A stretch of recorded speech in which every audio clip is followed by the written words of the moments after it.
Your commentator, Mark Nayley. There's plenty of work there. McGuinness up against one of his teammates, former teammates, and Michael Raiders this afternoon in the back pocket. So no love lost between those two players. First bounce, round 3, Adelaide Oval. The Bays up against the Magpies. And the Magpies have really been in sensational form. They'll come out tough, they'll come out hard, they'll play their aggressive brand of football. The Tigers, as I said, a lot of changes to their team since 1998. I really are looking forward to seeing the Bays play this afternoon. Ball's down again. Big thump from over the back. Coming there was Carter, just holding Chick Whitten now. It's a chance here. They're bustling through. Coming through there was Piccioni. The umpire once again will come in and bounce up. Conditions here at Adelaide Oval are perfect. The grass is in magnificent condition. And a good, healthy crowd as well. Vicinity of 3,500, possibly 4,000 here to witness this contest. Ball's punched forward. That was Golding. Carter takes it. He's tackled from behind by Piccioni. And once again, the umpire will come in and ball up. Well, Andrew, we didn't get any tips before the start of the game. Just, I heard you may be leaning towards the Magpies this afternoon. Well and truly leaning towards the Magpies. I think they'll win by plenty today. David, can we have a tip from you today? Give us something. I'm not sure what the tip's required. I mean, we've got to look at Port Adelaide and say how incredibly strong they are. Yes, it's coming forward now. Big Darryl Paul takes it. The crowd's right behind him this afternoon. Good kick forward, a good mark taken. Coming out, the Stingline. I'm back with you, Mark. I don't know what happened with the microphone. This is Tyson Stingline, though. An exciting young player. We saw him last week on a Thursday night kick a couple of goals as Filippo came crashing out, missed that. Picking up the loose ball, Simon Hill. They're running from defence. Sujai Cook in the 44 jumper. It's a Glenelg jumper now. Started his career, Andy, at Kersbrook, then to Norwood, then to the Crows, and now with the Tigers. Very interesting move, that. I saw him with some promise, young Sujai Cook, when he played some games for the Crows. So obviously he wasn't happy at Norwood, and he's looking at forwarding his career at the Bays. And good luck to Sujai today. Ball thrown in, outer wing. Golding up against Damien Brown. Ball comes to the ground. Number 22 is Darren Fraser, another new player for the Magpies. Sujai, Andy. Yes, he's certainly looking fit enough, and he plays a very mean guitar. So if he can run around like he straps the strings, he'll be in for a good day. Magpies go through weights. A high kick forward. Up there is Bond, coming out hard. The mark was nearly taken. Comes the ground level. 44 of Sujai Cook, again, the player we spoke about. I think he's just looking for a new lease of life, and no doubt Tony McGuinness, a former Rover with this great club, has given him an opportunity now to really take on the first rope. And just considering that that sitting in the pocket, being his second rover, will be the captain of the club in Nick Chick Whitten. Glenelg will be very happy with the way it's going here at the moment, just bottling things up a little bit, and they just want to take the pace out of the game. They'll be just quite happy with the way things are here. Poole, who will do the ruck work for Port Adelaide in their forward line, takes it and feeds it to Tregenza in the overlap. A short pass, squares it up towards centre half forward. Play on, said the umpires, the loose ball falls. Now this is where Glenelg were poor last year, running it out of defence, but Rouvray playing deep, feeds the ball forward. A long ball comes in, 23 was Burns, new chum, and look at the kick. It's a beauty underneath this one. Brendan Fetimer has taken a beauty. Let's have a look at his kicking style here. His first one for the day. Always very important when you start the day, whether you're playing up forward or anywhere, get your first kick, line it up and put it straight through the middle, and this could tell the tale for Glenelg, could give them the confidence they need. Fetimer, who has played only the one game against the Eagles in round 1, didn't score a goal that day from 50. We get a chance to have a look at the new chum as he kicks from 55 out, head over the ball, and the goal umpire goes galloping, comes back to the middle, indicates a point. So Glenelg are on the board. 4.5 minutes into the first term, they're a point. Port Adelaide haven't yet scored. Just having a look at the zone here, David, it looks like Port Adelaide are using that tactic. They've done it for years. You'll find that they will release one player on a lead, and with Roger Delaney in previous years, normally pinpoint with the pass. Let's have a look here. Good kick in. Chance here. Over the top was Fraser. Couldn't take it. Actually, Damien Brown, the first time we've seen him this year as well. He's the new ruckman for the Port Adelaide side. He looks a strapping young man. Brown in ruck opposed to Golding. Thumps it down. Too high, that one. Higgins taken high. Former Port Adelaide player playing for his new club.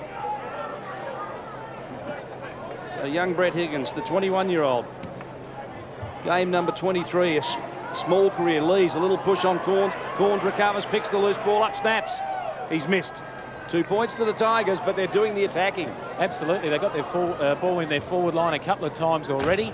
Looked like their Chad Corns doing a bit of crumbing. His recovery was very good, just a little bit wide with the snap, but he's going to be an important player for today for Glenelg. A very mobile player indeed. Just waiting for the ball to be brought back in. Tom Carr will kick the ball for the Magpies. It'll be just interesting to see who they do release here. Port Adelaide, they normally nominate one player all the time to find on the lead, and here we see young Carr going to the same spot again. Over the line. Well, what a brutal error for Port Adelaide. And you've got to suggest that Tom Carr, who's a pretty experienced footballer, he's only 20, but has played plenty of senior football at all levels. I don't know how experienced he can be at 20, but he is on the Port Power list, and obviously he'll be looking to do a better job next time with the kick in, but it's only early. Brown. Coming high over the top was Fadima. Would that be Fedema? Fedima or Fadima? There's a couple of new players here today. We must have got these names right. Would you say Fedima or Fadima? Whatever you want, Mark, because I would never argue with you. That was easy for you to say, Nails, too. I'll call him Fadima. Okay. Whatever his name is, he certainly had an enormous leap then. Yes, he did. Ball's gone wild. This is Daniel Morgan. He chips the ball further afield. Just a chance here now for the Magpies. It comes back across goals. The player loose by himself is Pedler. Pedler takes off quickly. See a player further afield. They should take this. He does. Good mark back there was Fraser. He wants to play on quickly. Kicks up. Good use over the back. Looked like Rouvray coming through hard. Using his strength is Carter. Carter gives the ball off to Bond. What can Bond do? Well, he set it up. He doesn't. It's over the top. McGuinness should take this and kick the first major for the afternoon. He does that. So first goal to the Magpies. Brought up by McGuinness. Just see there the attack once again generated from Port Adelaide by their half-back line. They ran it out hard. Carter, excellent work in there hard. Gave it to the running player, and McGuinness read it beautifully over the back. Well, I've got some bad news for Michael Parsons down on the boundary line. Michael, you had a bet on Filippo kicking the first goal. Mate, I have just torn the ticket up. Very, very disappointing. But at the other end, a bit of news for you boys. Fedema is the official pronunciation. Thank God for that. As the loose ball comes down, Bamford out of the middle, had the kick smothered. Taken high, umpire said that's a free kick. 36 is Lance Piccone, the Crows recruit. A short pass, he moves it on quickly. 19 is Martin Melody, playing out of the middle. The former Western Australian goes to Corns. Oh, what a good leap.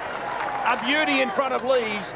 And Corns has got the mark 25 metres out on a 45-degree angle. Looked exactly like his father taking a running leap there. He used to go over your back over the time, David, but what a great mark in front there. Everyone went over me, Andy. Yeah, even me occasionally at training. But let's hope he lines the ball up and kicks it straight through the middle. So Chad Corns, 9 games last year for 7 goals. He nails that one beautifully. So the Tigers are off to a good start there. 1 goal, 2. Port Adelaide, 1 straight goal. Yeah, they're playing with confidence. Chad Corns, he's had 2 shots for goal. Missed the first one then, but nailed it then, and that'll be just the confidence he needs. And very important to get on top of Brian Lees early too. Otherwise, he's the last of the great intimidators verbally. He loves it. It's not allowed anymore, Andrew, is it? The Bay's back in front. It just depends on what you say. 2-point margin to Glenelg. The ball be bounced once again. Brown up against Golding. Golding just flicks it back very intelligently. Goes up towards Chidwitten. Good hands over to Cook.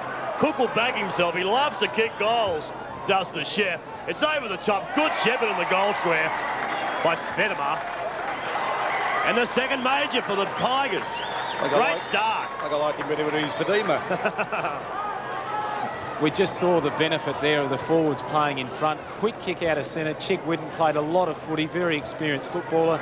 Came out, met the ball hard, gave it to the running Sujay Cook, and everyone loves to kick a goal from there. Playing with a bit of confidence, Glenelg. Has Sujay got a future in AFL football now, Andrew? Well, I think obviously being cut by the Crows, he'd be looking to have a very good year. I think he's got some ability, but he'll need to consolidate his footy with Glenelg first. 44 is Damien Brown, opposed in ruck. Big fellow goes up, was Golding. Loose scrum comes. There he is, 26 Matty Golding. Now he's 18 and 198 centimetres. He's a monster of a man. He is an absolute whopper. I reckon he fell on me last year at Glenelg Oval, and I reckon I've still got a cork thigh from it. But nevertheless, I think he's an outstanding prospect. Looks mighty strong too. Feeds out the handball, dishes it out beautifully. Rouvray on the left, a short chip one. This is 19, Martin Melody. Watch for him as the game progresses. An absolute star, 3 times best and fairest at his club in Western Australia. Loose ball falls, crashing through over the top of it now was Higgins. Couldn't get through, and the umpire indicates he'll have a bounce. Yeah, certainly boys hit in hard there, and he'll know about it Federman next time he goes for a mark. Corns takes it and snaps. It's out of bounds on the full. So Glenelg peppering the northern end of Adelaide Oval, and we are 11 minutes into the first quarter. Very good start from the Bays here. Looks like they've just running the ball from defence, certainly on top in the middle.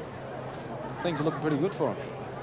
Jared Poulton brings the ball back in. Good kick out. First there again to the Tigers. Handball over the top, trying to find Hill. Unfortunately missed his target, Joshua Carr. New player, Andrew. Yes, the Bays have got a number of new players today, and I guess that's a little bit of uncertainty. We don't really know what they're going to be like, and this will be where the good test is for them. Ball's knocked down, quickly onto the boot, will find Wade. What can Wade do? He knocks the ball back to Morgan. Couldn't find Morgan. Chance here for the Bays again. Over the top is Higgins. Kicks it high. Who'll jump at this? Going high over the back was Federer. Yet Federer again, looks like he likes to take a leap, and if he can grab a few marks by the end of the day, it'll be just the avenue that Glenelg need towards goal. We're looking at his height there, David. 199 in height and 95 kilograms, so he's a fair size of a lad. Big lad. That's 199 is what, 6'7" and a bit. Couldn't be that tall. Chigwidden. Well, he's not that tall, but he's quick, and around the corner he bends it. Big Lee's underneath. This one got pushed off the ball beautifully in the finish by Greenbold, and look at that snap, and the goal umpire says it's a goal. So Piccone gets it, coming from half back, charging forward and creating something out of nothing. That was just desperation around the contest. Gave him a decent shove. Lees fell over, and there he was. Glenelg got numbers at the ball and kicked it straight off the ground. That's an excellent piece of work. Well, what happens here? Now, Piccone comes in, he times his run. There's a push there by Grenfold on Lees. In the side, that's fair enough. Grenfold gets it out. Now, what's illegal with that? A push in the side. He's pushed him, it's a free kick. A push in the side still legal. Oh, rubbish. You've got to learn the rules. If anything, it was a rush behind. Well, the Bays go forward again. A good kick by Melody. He's getting a few touches early. Back to Chigwidden around his body. He's found Fadima. So a chance again for the Tigers to bring up their 4th major. Who's he found? Oh, Fedema. Good enough. Chigwidden had no intention at all of going for the ball, just squares it up to the top of the goal square. Obviously a drill that they've practiced a lot at training, and there was Fedema. Brendan Fedema. Lining up for his 2nd goal. Fedema. Lining up for his 2nd point. Would be 2. 2nd opportunity at goal. He's not very happy with the kick, but his captain's come across and given him a high 10. No, it's behind. And what does Malcolm Blight say, Andrew? You can fix their kicking, you just can't find blokes who can find the ball. Exactly right. And in other matches around town this afternoon, Sturton South, a tight one at Unley Oval, as Bolton marks North and Central. 5 points in it. The Bulldogs need a win to get onto the winners list, sitting at the bottom of the ladder.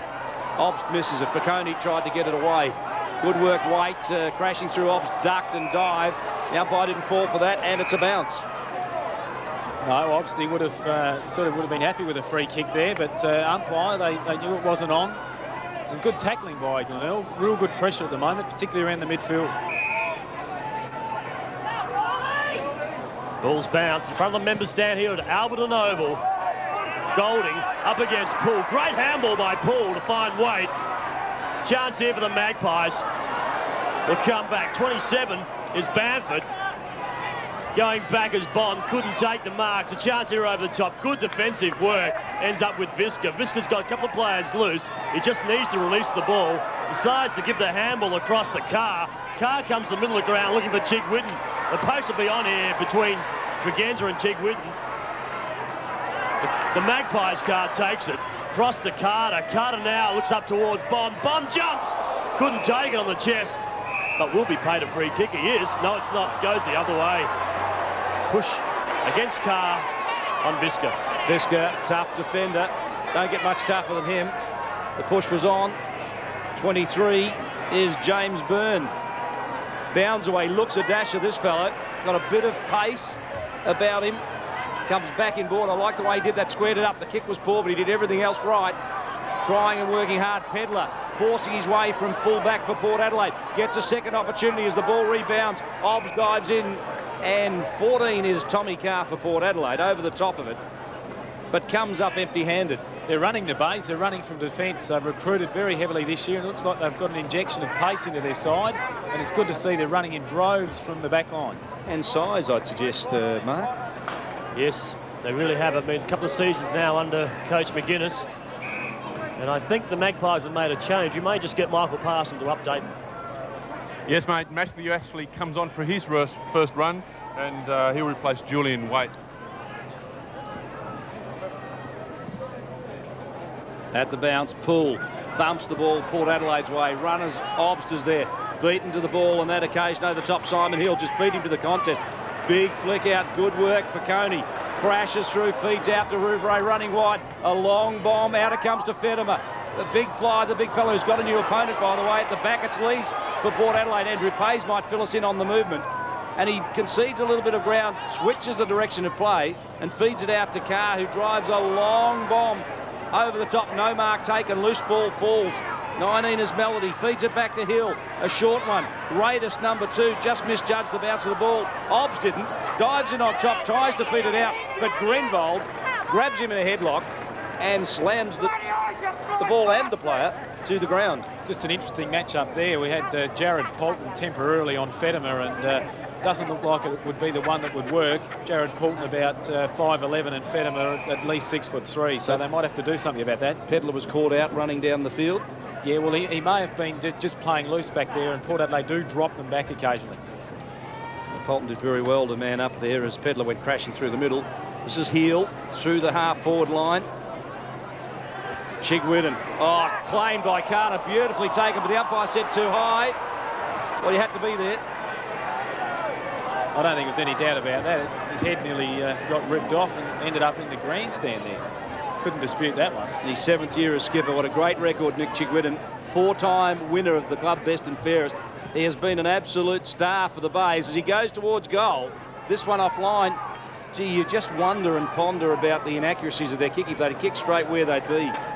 Well, they certainly could be much further in front than what they are at the moment. I know with a player like Chigwitten playing against Port Adelaide at Alberton, just you find something else, and you've just noticed the way he started here, that he's had 4 or 5 very, very telling touches up forward, and it just makes you lift when you come and play at Alberton Oval. Good mark taken by Kretschmer. Wants to get the ball moving quickly. He does that. Comes inboard. 25 is Carr. He'll go back. He's got a player in Cook out wide. He goes in that direction. Oh, beautifully got there was the Magpies Carr. Cook will take 2 on here. What can he do? We'll need a little bit of magic. He backs himself. Handballs over the top. For the safety of the boundary line. And the Magpies crowd here calling for blood. They want a decision made by this umpire to put his whistle to his mouth and blow it. Gee, I'd have been disappointed, Andrew, if they hadn't. Absolutely. I don't think there was much intention of Cook trying to keep the ball in play there, and the Magpie fans absolutely ropeable. Well, I wouldn't want them any other way. Daryl Poole, gee, looks fit after a troublesome groin injury for most of last year.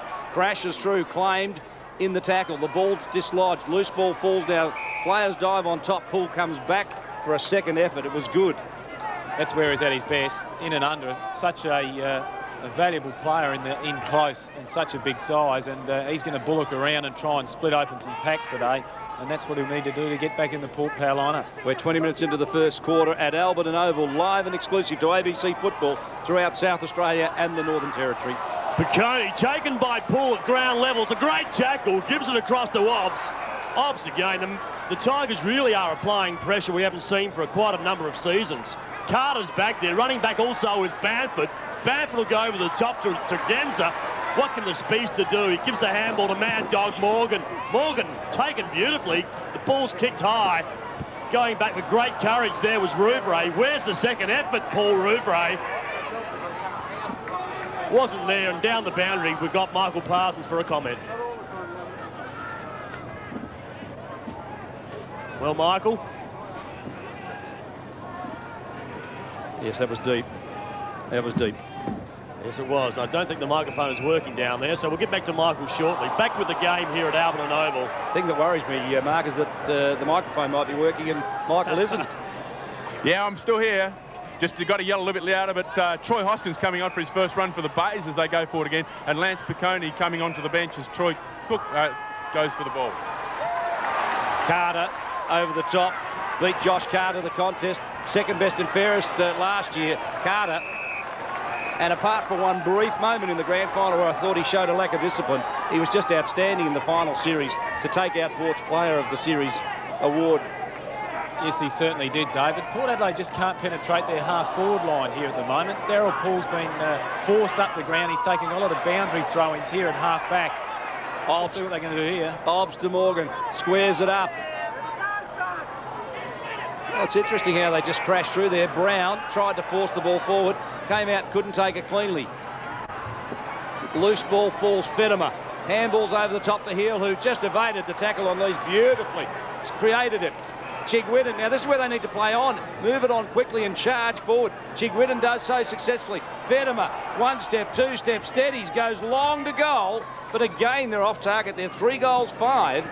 Port Adelaide, 1 straight goal. 3 points to Fedema.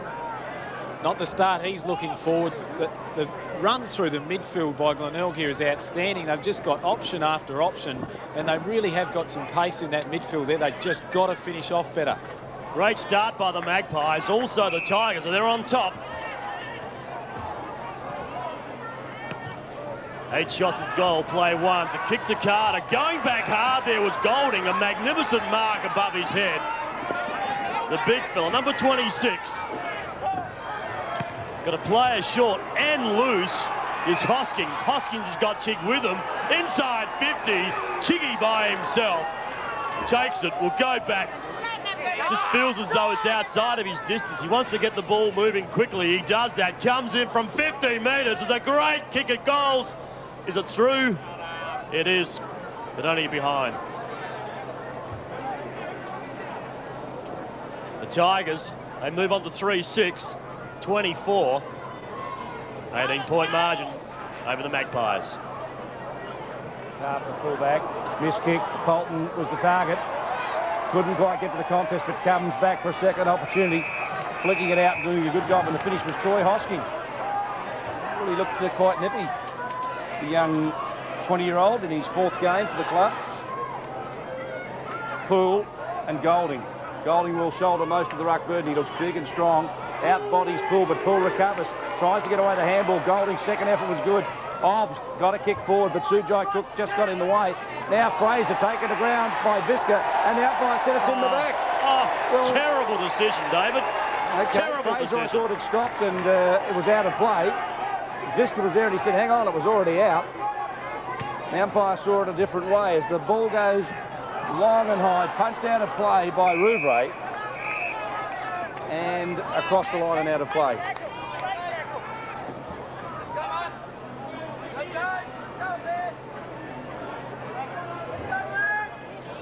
Ball's thrown in. Rouvray will go up for it, thumps the ball forward. Kretschmann's in there. Good tackle from behind. Visca takes him on, gives the handball and applies the shepherd. Unfortunately, Kretschmann just run out of boundary space and the ball will be thrown in. Once again, Golding comes across. At the back, number 38 is Stingley. Chick Whitten's getting quite a lot of the football in this game so far, up against Regenza. Mad Dog handballs at the Poole. Poole comes wide. Chance again for the Maggies. Number 12 was Ashley. The ball's kicked up. The Bamford stays down, as does Bond. Bond left leg around the body. Just couldn't find the distance. The ball is marked and will be cleared. Harwood with the kick for Glenelg. Out of the general direction of Chad. Couldn't quite pick up that play. Yes, Kretschmer, sorry, thank you. Basie, Very, very desperate back there, the Bays. Good crumbing there from Troy Bond. It looks like they're trying to get numbers of the ball across half forward, but Glenelg have been resolute in defence and they're just running the ball out beautifully. Golding in ruck. Obbs will do the ruck work for Port Adelaide. Golding thumps the ball towards the line, and once again it's across the line. So I think you're quite right, Andrew.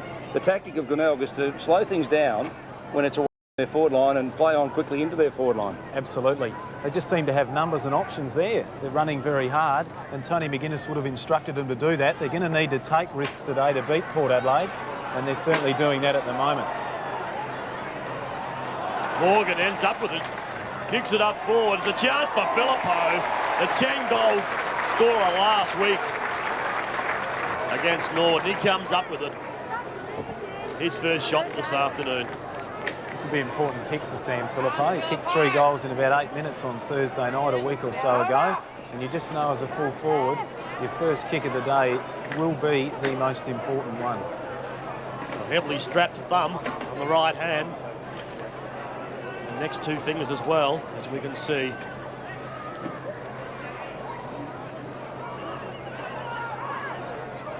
Not the most consistent kicker of goals in the competition. As we see, he's missed that one, so chance here for the Tigers to go in at quarter time with nearly a 3-goal margin. Ominous signs. Kretschmer kicks to himself, plays on about the far side, and Heel, the recipient, steadies. It was one of the areas where Glenelg needed to be a little better last year, moving the ball on quicker. He took his time then. 11 is Todd Winstanley, the former West Adelaide player.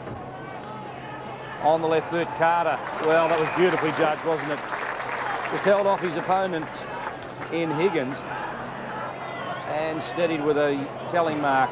Pushes the ball beautifully into Brown, who just juggled it, misjudged it in the finish.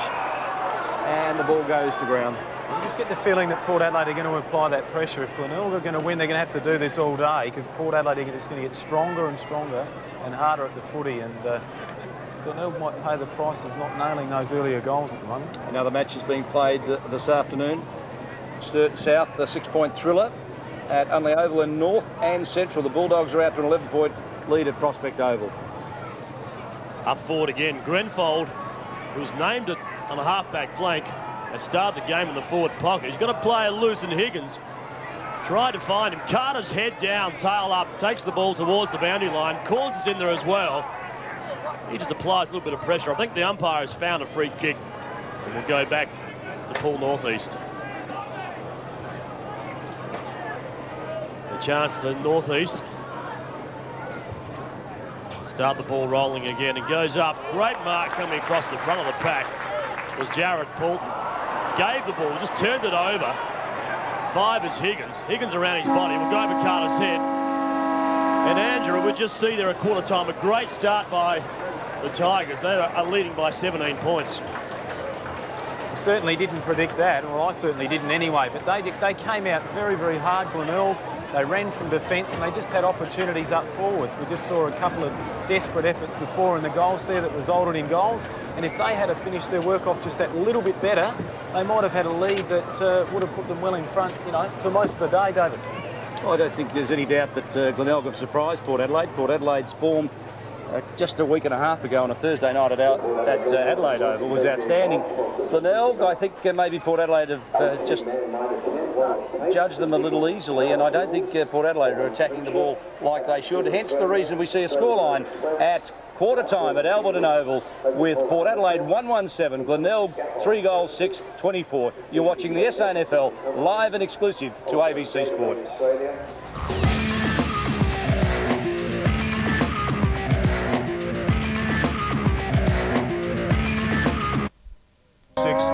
And the goal kickers, Cook, Piccone and Corns for... Finally releases it. The Magpies will go forward. Julian Waite with the long bomb. Obst at the back has got the sit beautifully. Couldn't quite take it. McGuinness handball to himself. The crowd called for holding the ball, but he had dispatched it forward. Now loose ball comes. This is Winstanley on the left boot. A high one, and underneath this one, Lance Piccone. Well, I wouldn't be shaping up to Darryl Poole if I were you, young man. I'll find out pretty quickly that that's not the right thing to do, but if he keeps on taking marks like that, it's not going to make any difference, Dave. Well, he goes pretty tough. This fellow doesn't take a backward step, and the kick was just magnificent to Golding, drifting down from that kick behind play in defence right into the middle. Short, heel, did that pretty well. Tregenza was coming from the opposite direction, but Heel was confident. Former state player. It's great to have him back fully fit too for the Tigers. Corns over the top of that one was nudged. Play on, said the umpire. Brown came crashing through and heads towards the boundary line. No push. David, a fair shove in the back there from Brian Lees. What happened then? You players, you turn into umpire straight away? No, not at all. Brian Lees, you were screaming for him down there in the goal square, and then he just does the same thing. Nothing happens. Ball's thrown in. Half-forward line for the Tigers. Chance here for Mad Dog Morgan. He gets the ball out, and only as far as Hill for the Tigers. Rouvray's taken high. The umpire finally blows the whistle. Now calls play on. Ball's kicked around his body. Carr will come out first. The ball's bouncing on the turf out here at Adelaide Oval. Finally, the Magpies will come out, and Fraser ends up with it. Fraser comes inside. This is Bamford. He looks to the outer side. There's only Tregenza out there. Not finding their targets are the Magpies. That was Lees. Across the pen, and there's a lot of fumbling, isn't there, Andrew? It's just the pressure that Glenelg are applying down forward. Port Adelaide have been used to the luxury of being able to run the ball out of defence, and the Glenelg forwards are just putting enormous pressure on them. Northeast from half back to half forward. Pull the big push. Play on, said the umpire. And no, he didn't. There's a free kick. And another push. So Rouvray from deep in the Tigers' defence places the kick beautifully to the far side. And Raidis from half back lifts the eyes and goes deliberately short. Their skills have been good, Glenelg. They've hit the target beautifully. This time Martin Melody with the ball. Good sign there. Courageous mark. Didn't know what was going on in front of him and just kept his eyes on the footy, and that's a good mark. State player for Western Australia. Recruited to the Tigers this year from East Fremantle after 3 premierships as Piccone. Inside 50, chips around the corner. Well, he was looking for Corns, but it was a little cute. He could have gone straight to goal. Corns evades Lees beautifully, puts it onto the boot and heads towards goal. It's bounced just inside the boot. It was fortunate for Sujai, but he's hit the post. Panicked. Shane Warne would have been happy with that one at the moment, but luck's a fortune for Glenelg. Bounced right back in his hands, but unfortunately just couldn't finish the work off. But once again, they're just flooding the forward line. Glenelg, they're running hard, and luck goes your way when that happens. Now, I know both of you blokes saw the last game the Magpies played against Nord under lights. They were good. What's happening this afternoon? They were very good. They are making a lot of mistakes. I'll tell you why they're not good, because Glenelg aren't allowing them. Norwood did that night. The pressure from the base is outstanding, and they're using the footy well. Their movement in the forward line's been excellent. Cook's free by himself. The kick wasn't good by Chick Whitten. We spoke too soon. Fadima was up there. Fedema, as Dave Mackay likes to call him, comes across to Tregenza. Likes to call him. Lee's got a chance here to run with it. We can just pick it up. He gives it back to Tregenza. Chance here over the top to McGuinness. Working hard there was Chick Whitten. A good kick up forward. A good mark taken by Obbs under extreme pressure by Visca. Well, that's what they haven't been allowed to do, and that's run from defence. We saw Lees and Tregenza combining beautifully there, and then an excellent kick to Obbs. And that's what Port Adelaide are going to need to do more of. Obbs released from about 45 metres.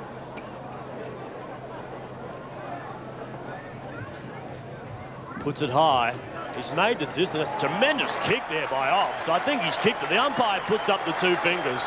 Good goal there by Obbs. That's his first for the afternoon, and a much-needed one by the Magpies. There's just certain times in a game where you're going to call on experienced players to kick goals, and that was just a time when Port Adelaide needed to gain a bit of momentum, and there Andrew Obbs went back and kicked a very, very telling goal. Well done. Good matchup. Visca on Obbs. Andrew, you feel? Yeah, look, they've both played a fair bit of AFL footy. Andrew Obst obviously played a lot more, but Mark Visca had quite a reasonable career at the Crows, and both very tough, hard players. 12 points the margin as Golding thumps this one down the throat in the finish of, well, Bond, as he picks it up. Goes high on the left foot heel, sits underneath it, but Poole stronger, superior. There's the umpire's whistle. I think there's an umpire out there, a third umpire, who hasn't got a whistle out there this afternoon, David. No, I think there was about 35 other hands on that ball, and he made the correct decision.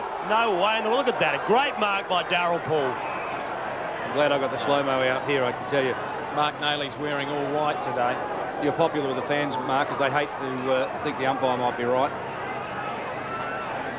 Dwayne Kretschmer going to play a loose from Corns.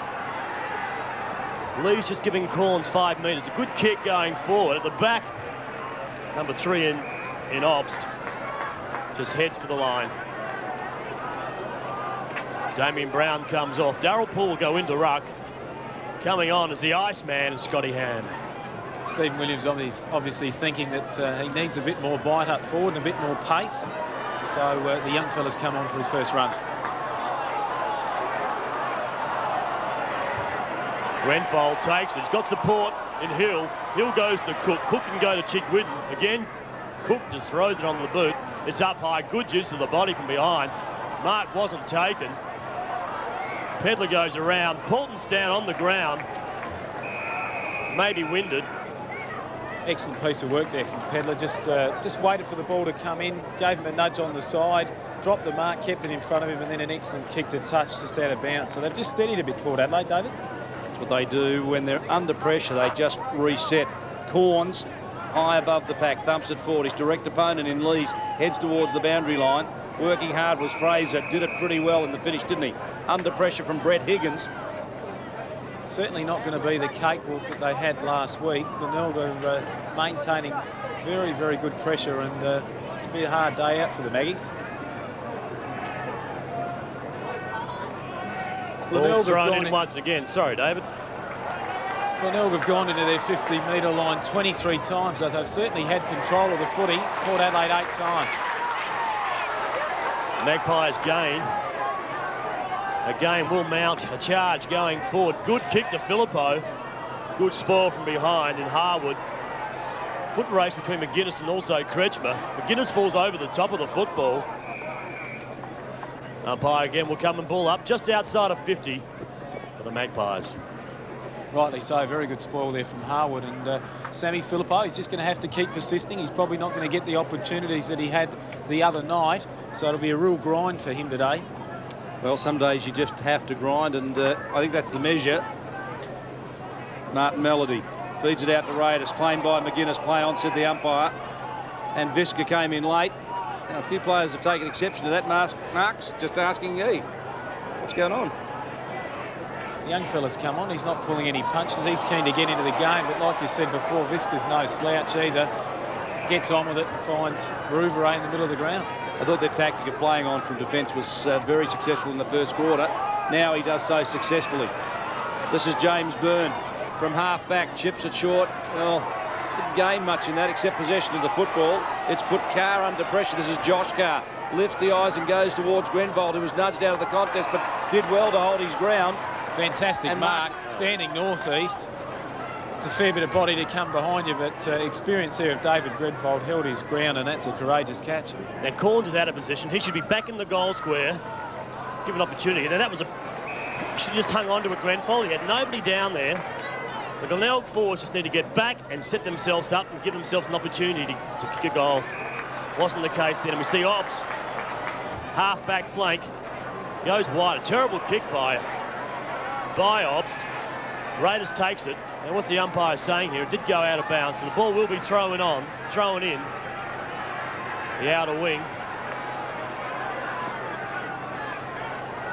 Just been a little bit slow with their movement, haven't they, Mark, going forward, Glenelg a bit. It's allowed the experience of Port Adelaide players to get back there and run it out of defence, and you just can't afford to do that. Well, very good in that first quarter. I thought they had Corns up there. They also had Fetimer up there taking a mark, and Chiggy just moving around, taking the crumbs, taking a couple of marks up forward. But just then, I mean, Grenfold took the mark, went back, and he had nobody up there. Fettimer gave him a lead, but just wasn't enough. I think more importantly, in the first quarter, they were charging it out of defence, just playing on regardless, and everyone's running. Now they're trying to pinpoint their kicks. I think go with what was working. Absolutely, they certainly were running with numbers, and they lacked a few options there. But Port Adelaide, they've said, look, hey, we've been outgunned, we've been outclassed in the first quarter. They've gone back to what they know, that's bottling up the defence and running it from there. As we go down to Michael Parsons on the boundary. Yeah, fellas, just on your comments there about how they're going to the forward line, following Tony McGuinness's instructions, actually, ask them to hold the ball up when they get a free just outside the 50 and look to pinpoint a pass. All right, let's get a message out to the runner. Golding. He's done pretty well, the big fellow. Poole, high over the top of Corns, thumps it across the line. Well, that's a fair call. I mean, he's sticking to the coach's plan or game plan, which is fair enough, but the forward line are going to be smart. They've got to be smart. They've got to get back, create some space. You just don't all run into the same section of the ground. It just creates a bottleneck. Good kick up. Mark will be taken. McConey's got players streaming through the middle of the ground. Players out wide and Rouvray. He'll find Rouvray. Now he can run. He'll take it. Comes inboard onto his left leg now. Back onto his right. Goes out wide for Corns. Chance for Corns to have a jump. He does! And takes a big mark over Darryl Poole. Fantastic mark. Had 3 against him, but he got the leap in front there. He used Darryl Poole as the ladder. Eyes on the ball. That's a fantastic catch. Deja vu in the first quarter there. Let's see if he can go back and nail this one again. And it was probably a bit of a turning point in the first quarter when he took that first mark. Just gave Glenelg a bit of impetus. Well, he trains here. This is his home ground. It's very close to Brian Lee's again. That's a good kick. I don't think it's made the distance. It does, with not one player up forward touching it. So another behind to the Tigers. That's 1 goal, 2 to Corns. But the Bays still lead 25-13. Not a bad mark, this, Andrew. 3 goals up. Yeah, that is a good mark. Certainly plenty of pressure from the front and behind. It's good signs for him. Obst at centre-half back. Took the mark from the kick from full-back. Forces out wide. Bond with pace. Seems to have recovered fully from that hamstring injury. 2 players running together, forcing it up. Waite comes back inboard. Tregenza is quick. Doesn't he link up beautifully? Sets it up from the defence to the forward line. And there it is with Filippo marking beautifully. Well, that's exactly what we expect from Port Adelaide. They're running in numbers from defence, 2 and 3. Your call was spot on with Simon Tregenza. Certainly one of the best running players that we've seen in the last 10 years. And Sam Filippo loves the one-on-one contest. If I was an opposition coach right now, I'd be watching every kick in that the Magpies are doing. That's where they're taking it out from the back lines. Just then they had 3 players just huddled at centre-half forward. 2 of them virtually acted as shields while the other player took the mark, and they are clearing it. Port Adelaide trail by 13 points. And do they need a goal? Well, Filippo's given it to them. He's got his first after 10 big ones last week. So Filippo's on the board, and Port Adelaide are back within 7 points. 11-point turnaround there, wasn't it? I mean, Glenelg have missed the goal, I beg your pardon. And then with the zoning effect and their release from defence, Port Adelaide, they've turned it around very quickly and got a goal. So that's costly for Glenelg. It's put Port right back in it. Sam Filippo loves the one-on-one body contest. He reads them beautifully, and straight in front of goal, he's nailed it. Dazzling Darryl Poole will contest the ball up against Golding. Golding's just given it to Darryl Poole. Great knock work there by Golding. The ball goes forward again, going back hard was Harwood. Filippo's in there as well, throws the ball over his right shoulder. In there was the Iceman, he couldn't take it. Biska head down, takes on the Magpies forward line, couldn't get through. Oh, it's a little bit of work there off the ball. You think Glenelg are going to pay the price for the wasted opportunities in the first quarter, Dave? Thought passed my mind when they missed those 3 easy ones. They could have been 6 up at quarter time as McGuinness snaps the goal. He's a beautiful finisher, this kid. He's popped it right through the middle, gives him his first for the afternoon. A second. So 2 on the board to McGuinness. And look at that, it's a 1-point ball game. Port had some very quiet players in the first quarter. Their form was good last week. They weren't going to stay that way for too long. And we're just seeing the influence here of McGuinness, Tregenza, and also Obst in the middle. They're taking the shape of the game. We have a game on our hand, 1-point margin to the Tigers. McGuinness in the middle of the ground now. Ball's bounced down. Golding up against Poole. Golding this time knocks the ball forward. Goes back to Jared Poulton. Quickly kicks the ball up. Now Hill should demand this ball. He does that and takes the mark. Got a player out wide. He needs to use him. He's got a space to run. He takes it. Away he goes. This is Joshua Carr for the Tigers. Great kick by Carr. Coming out hard was number 13 in Justin Scripps. The Magpies are going through. Lee should clear this. Streaming through the middle of the ground. Stingling goes over the top. Bomb will take it. Could hear players around him. This time will be taken. He couldn't. Ball's kicked up forward. Filippo again. Kicking it off the ground. Making sure it goes out was Troy Hoskins. Another matches around town this afternoon.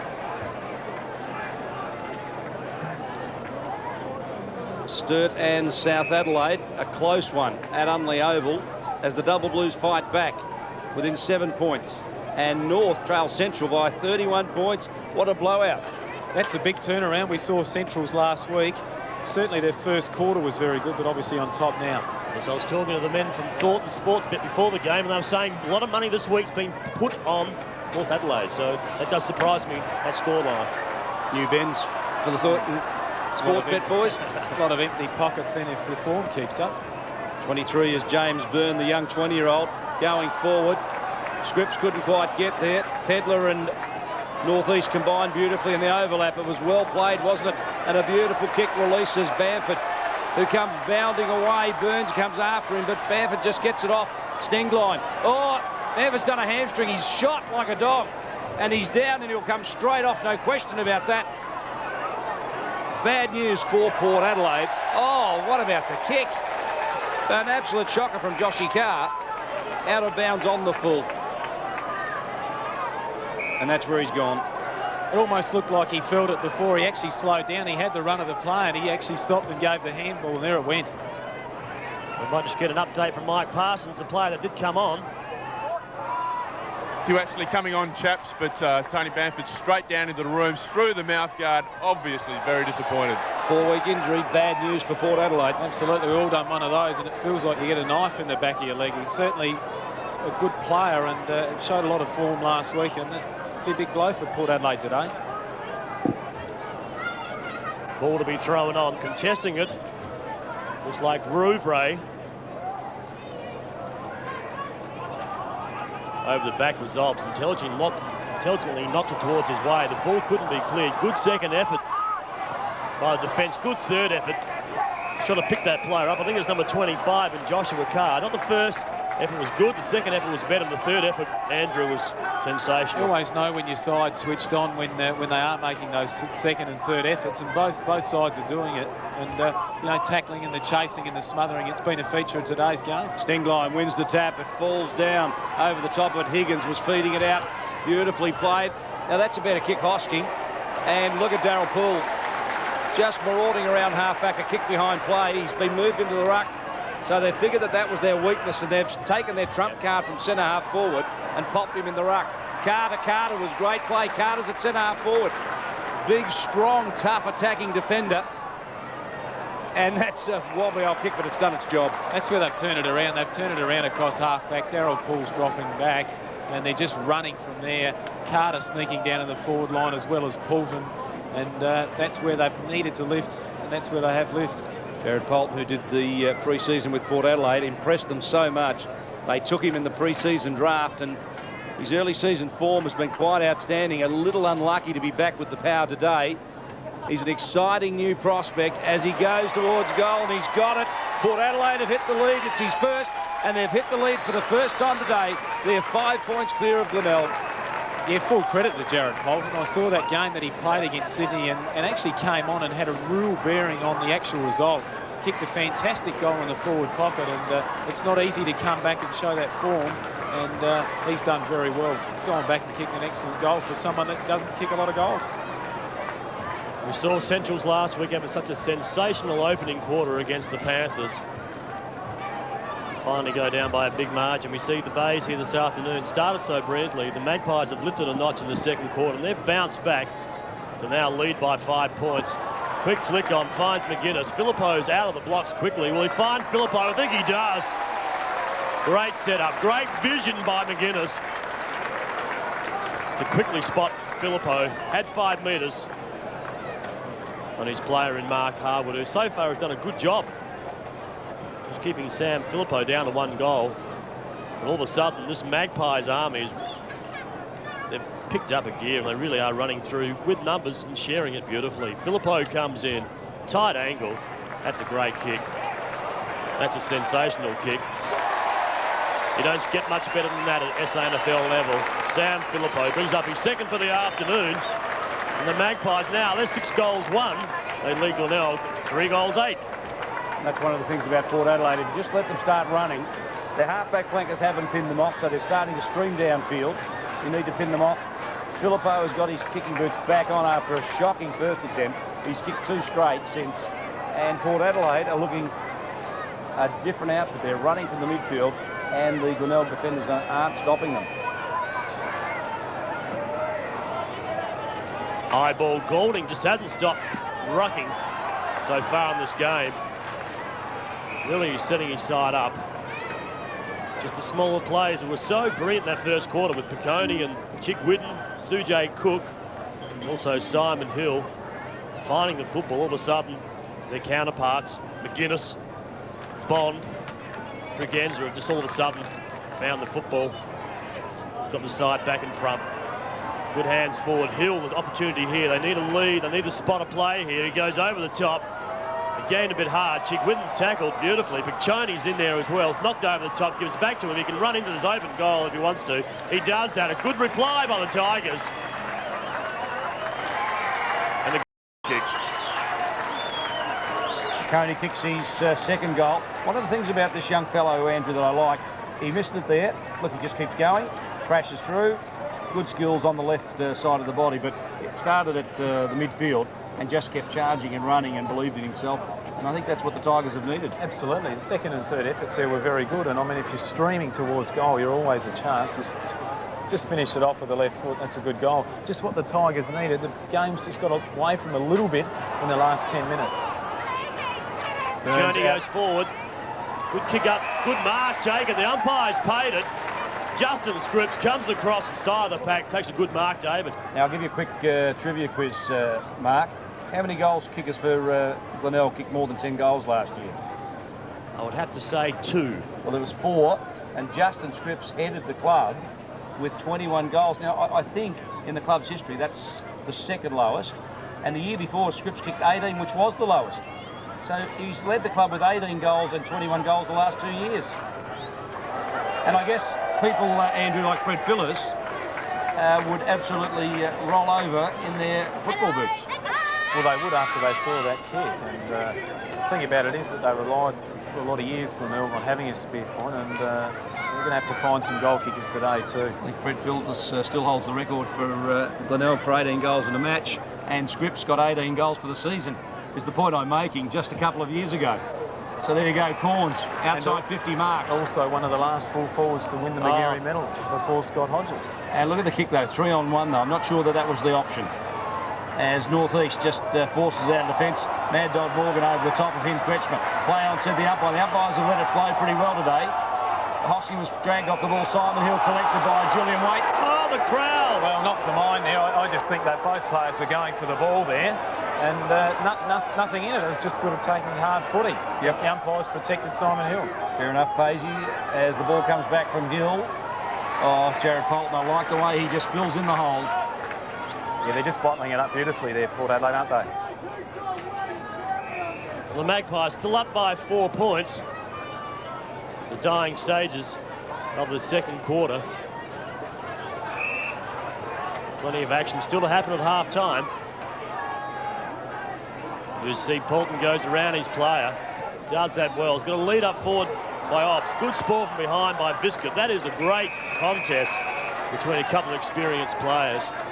There's some great matchups right around the ground, David. We see Simon Hill and Tregenza. That's just one I've enjoyed this afternoon. There's a couple other games being played around the state. Sturt and South. South just extending their lead now by 14 points. So great effort there by the Panthers. And North and Central. Central still kicking away. You see Sam Filippo takes a mark. Will line up for his third goal. Very important kick this just before half-time. We saw last week where South got a goal before quarter-time and it gave them the end of the game. If Sam can kick this, Port Adelaide will go in full of confidence just before half-time. 4 points up at the moment, Port Adelaide. Sam Filippo lining up for his third goal. And cameraman right behind Sam Filippo. As we see the ball put high, it's pushed it out towards the right point post. Couldn't bring the ball back. The umpire puts up the one solitary finger. Dwayne Kretschmann will bring the ball back in. So now 5-point margin is the difference between these two sides, with the Magpies should go in half-time with that slender lead. Kretschmann from fullback for Glenelg. Now, I might just have you watch their strategy, Andrew. Oh, dangerous. They just don't seem to be. Oh, dear me. Hahn's goal, and he's got it. He's only been on the field 10 minutes, Scotty Hahn. He's created havoc and now gets a goal. And you just worry about the Glenelg setup from fullback. Yeah, Port Adelaide so well practiced in that area, and they just zoned up and put pressure on. They squeezed it in here, and then the kick just a little bit too high, and superbly read by Fraser, who kept the ball to the front, and an excellent goal. And probably the option there for Glenelg this time in the quarter. Let's go long, straight down the middle. The blood streaming down Melody's side of his face at the moment. He'll come off. Just need a player to come back on. I think that'll be David Grenfell to come on for his second run for the afternoon. Martin Melody, Andrew, has been pretty impressive today. It's the first we've seen of him this season. Yes, it is. A recruit from WA. Certainly had good pedigree by the looks, and he's had an excellent game so far. Replaced with an experienced AFL player in David Grenfell. So they've got some depth, the Tigers. They have, and David's been playing up forward this year, so just be interesting to see, have a run in the midfield there and see if he can get his hands on the footy. Matthew Golding did come off a while ago. Coming on was Todd Wood-Stanley. He's gone into ruck now up against big Darryl Poole.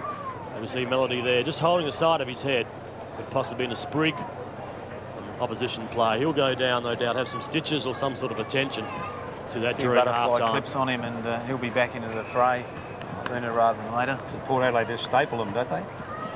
Yeah, well, apparently they just put ropes through them down there, but never mind. The siren sounds, it's half-time here at Adelaide Oval, with Port Adelaide leading by 11 points after trailing by 17 points at quarter-time. It was a tremendous turnaround, and Andrew Payes will tell you how they did it.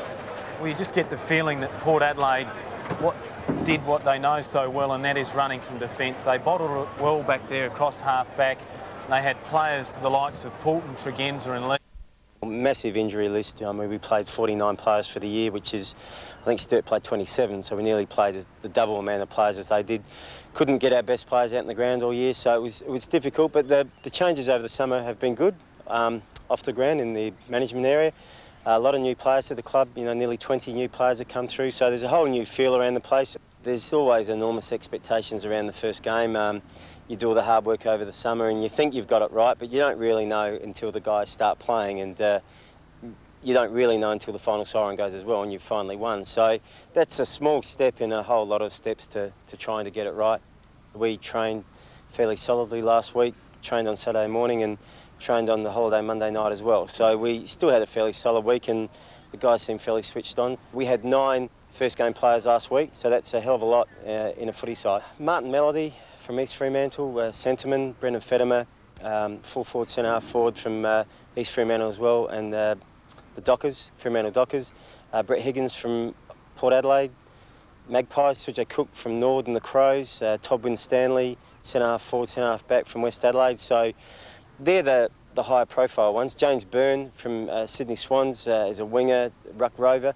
Then a lot of younger lads as well from Sydney and some from our southeastern area. One of the good things about having new players to the club, and particularly younger players, means that you can drill them in the way you want them to play. It's sometimes a difficult exercise to do that with guys who have been around for a while and have had some experience. They think they should play a certain type of game, and at the end of the day, one of the successes of a footy club is that everybody's being channeled in the same direction, and we seem to have got that here at the moment. And that's a good starting point. I mean, it won't win you the game, but it gives you a start. Yeah, you've got to start somewhere, Andrew, I guess, after finishing bottom last year. Absolutely. He's only got one way to go, and it looks like he's sort of mustering his troops there. We saw in the first Go here. I think it's going back to Darryl Poole.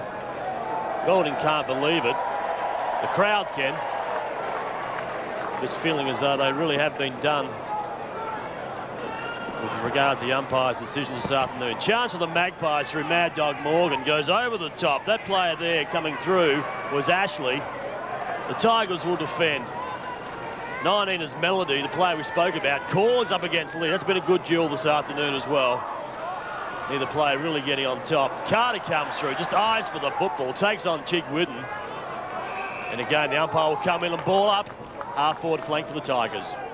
great body work from there from Carter. Certainly not the first time we've seen him do that. Holds the ball up well in defence on many occasions, and he's played well today. Ball's down again. Corns tries to take it out of air. In there is Poole. He dives over the top of it. Have you seen a player that is in and under as much for that size before, Mark? No, he's very good at that. He's big and he's strong, but he also likes getting down and getting his fingernails dirty. So he will get down at ground level and takes. This time he decides to go for the big punch. He goes for the boundary line just to set it up again. Gets his players back here. Chance to get a bit of a breather.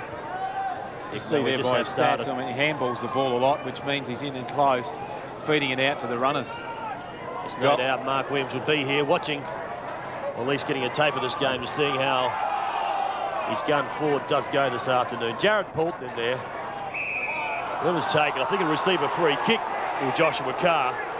So chance here for the Tigers to set it up again. The forward line's fairly congested. Justin Scripps goes one way, then the other way again, then back again. He's looking for some bit of space. The Magpies midfield very quickly get back, block up the holes. Opportunity here. Grenfell Gibson leads out in front. Good ball by Northeast. A fist to the back of the head. Back to Carter. Carter puts it high into the air. Troy Bond will jump and take a mark. Troy Bond, magnificent.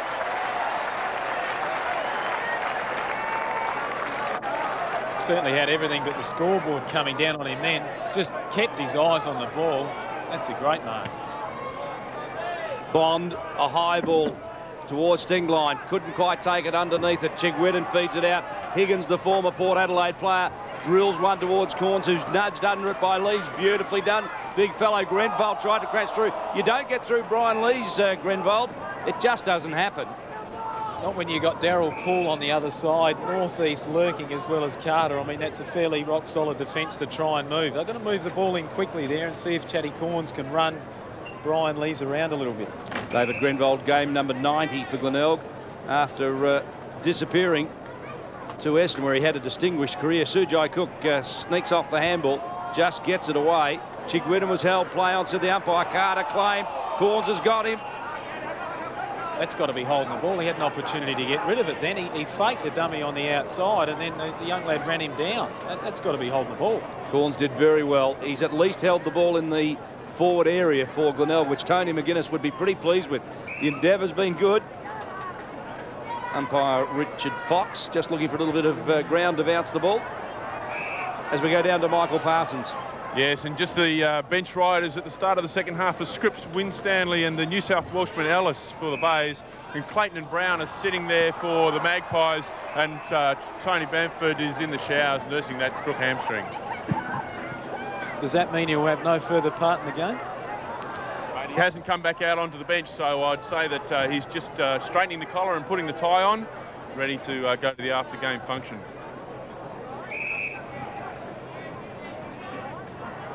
Matthew Golding has a player in support out wide, kicks in that direction, goes forward again. A good chance here for the Bays. They're just building it up. Melody, looks like Melody out there. It is 8 kicks and 3 handballs, 11 possessions so far in the game in a half. He kicked just inside 50, fairly close to the Manly mark. I was about to say this may be smothered. It was. Poulton's in there. The ball's out over the line. So good work there by Jared Poulton. Just pressure from Port Adelaide again on a half back on the mark. He's running too close, and that's not what he was after there. They need to get a couple of quick goals, Glenelg. First blemish to Martin Melody. He's been pretty good today. Carter. Bodies Golding, did pretty well, Carter. Fraser tried to crash through, but couldn't. Look for the free kick. Picked up by McGuinness, a high ball forward. Rouvray front position, down roving as Troy Hosking. Did that pretty well, young fella. The kick is short, and out there is Melody again. So he's been stitched up, the Western Australia. Well, he's actually a Victorian, by the way. Started his career, I think, with Footscray, reserves.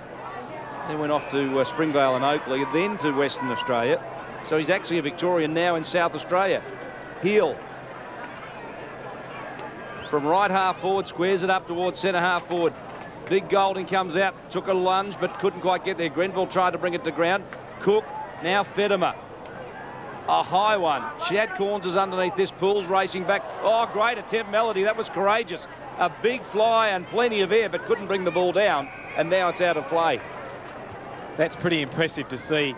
Absolutely no regard for his own safety there, and that's fantastic stuff. That's team lifting stuff from young Melody there. Young Tigers need a goal here, David. Young Miller, we keep saying that. He's 400 years old. First year, but he's aged 28. He's younger than you. Everyone is. Magpies chance to bring the ball out. Good Shepherd there by Wade. He's put down. Golding. Big Golding. That's a feat on itself. Kicked up by the Iceman, looking for Philippou. Comes around the left leg, spots it beautifully and finds Ashley. Ashley gets back. He wants to keep this ball moving quickly. Umpires call play on. Ashley goes to the top of the square. Beautiful kick and a good mark. And I tell you, you come back to the half-back line, and that's where you clap your hands, and that's where the players should go across. And look at Brian Lees. He's running over to him, just patting him on the back, patting his back line, because he realised what they've done is good. Absolutely cleaned him up too. Golding watching the player in front. Waits come in and collected him, and that put the pressure up the ground again for Port Adelaide. They had the numbers there, and good kick from Sam Philippou there to square the ball up on his left. Well, Fraser's finished it off beautifully for Port Adelaide. He took the mark and kicked truly. Port go to 8-2. Glenelg to 4-9. We're 7.5 minutes into the third quarter. You're live and exclusive on ABC Football throughout South Australia and the Northern Territory. Haven't scored a goal for a while, Glenelg. They need to get some momentum. And Port Adelaide, once again, that run from defence and that pressure has resulted in a goal. Glenelg haven't scored since early in the second quarter. Late in the quarter. Poole. Forward, Stingline. Paddles it forward, tries to give himself some space. The Iceman, Scotty Hahn over the top of it. Hosking in pursuit. Claimed by Piccone, wraps him up beautifully. Well done, Lance. And there'll be a bounce.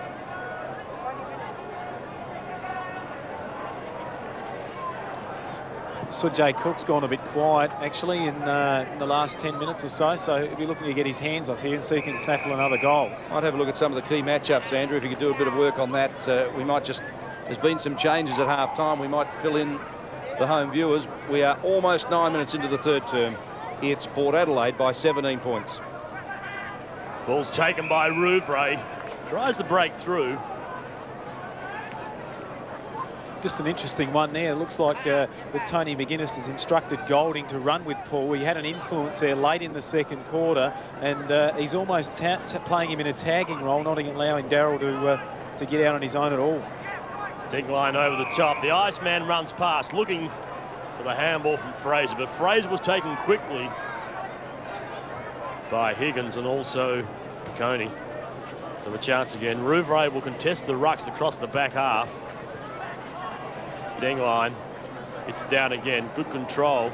Quick kick out by Fraser. Goes up to Sam Philippou. Couldn't take it. In there is McGuinness. Philippou's second efforts at ground level was good. Fiskers wasn't bad either, Andrew. Absolutely, he was in there nice and hard. Not far off being a mark there from Sam Philippou. I reckon he might be a little bit disappointed. I reckon he had a fair bit of control of that one. You see with Port Adelaide, they'll probably thump this back into the top of the goal square. Let's see whether they do. Philippou it was who got handed ball, then pushes it towards the line. Fraser kept it in, he's tackled, claimed. Higgins skirts the line, over the top with the handball. Did that pretty well to Piccone. He's under pressure, but dispatches the kick on the left boot. It was a wobbly one. Waite was upended. I think Golding had partly to do with that, and I think he'll be looking to square up. Absolutely. He was copped one. He was absolutely flat on his backside about 10 minutes ago, and he hasn't forgotten it.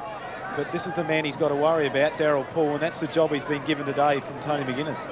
Golding pushed in the back by Poole. Play on, said the umpire. Melody at the back door. Piccone runs with him.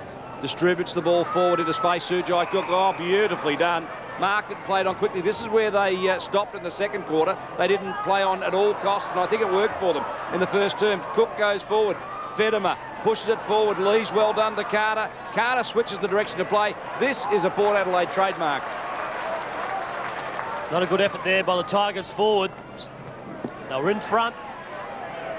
Just need to get down and get hold of the football. And as we see the Magpies, just give them a sniff of the football and they'll clear it from the back line. Just an interesting one there, David Grenvold. He elected to smother the ball and it probably carried a little bit further than he thought, and he ended up sort of kicking it out, and that sort of resulted in the rebound. He might have been better to try and half volley it. Ball's thrown in. Golding up against Stenglein. Stenglein takes it out of the air, quickly onto the boot, goes up towards half forward. Chance here with some quick exchange of hands. McGuinness has got skill, has got patience, and he pinpoints pass, hits Philippou within kicking distance. Excellent user of the footy is young McGuinness, and he's got Sam Philippou has made an excellent lead there again and hit him right on the chest.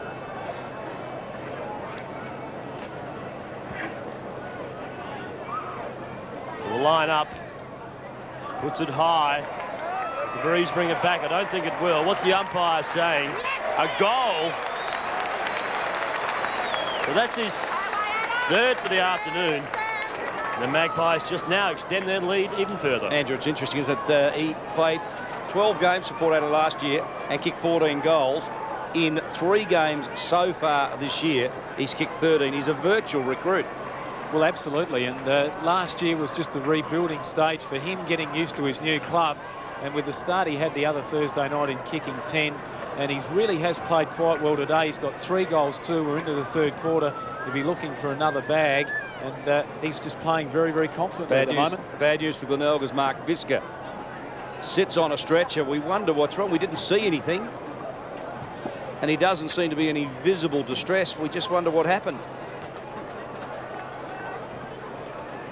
Certainly didn't see it at all myself, but he has done some valuable things today back there. He's a very hardened, experienced footballer, and they're certainly going to miss him, and this will just have to make Tony McGuinness think a bit. He's got to shuffle his side around. I think when you're picking a tough, hard rebounding defence for Glenelg, he'd be almost first man picked. Absolutely. Yeah, fellas, I think it's a knee injury from when he went down, was holding his knee. The trainers went out and played with a kneecap, and then the stretcher came out, so I wouldn't think that that is a very good sign. Oh, tragedy for Glenelg. Bad news for Mark Visca. It gives Luke Ellis a chance to come on for his first run for the afternoon. A guy coming down from New South Wales to have a try in the SANFL.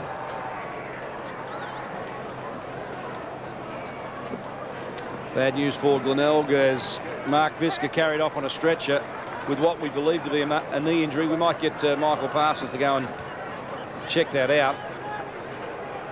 Perhaps it's just a strain. He doesn't seem to be any great discomfort, and let's hope for his sake that's all it is. Well, back in the middle of the ground, the game restarts. Golding takes it out of the air. Quick hands from Melody, trying to find Hill. Hill will take it, needs support. It comes from Hosking. Hosking goes up forward. Good work by Poulton. Fantastic smash over the top there.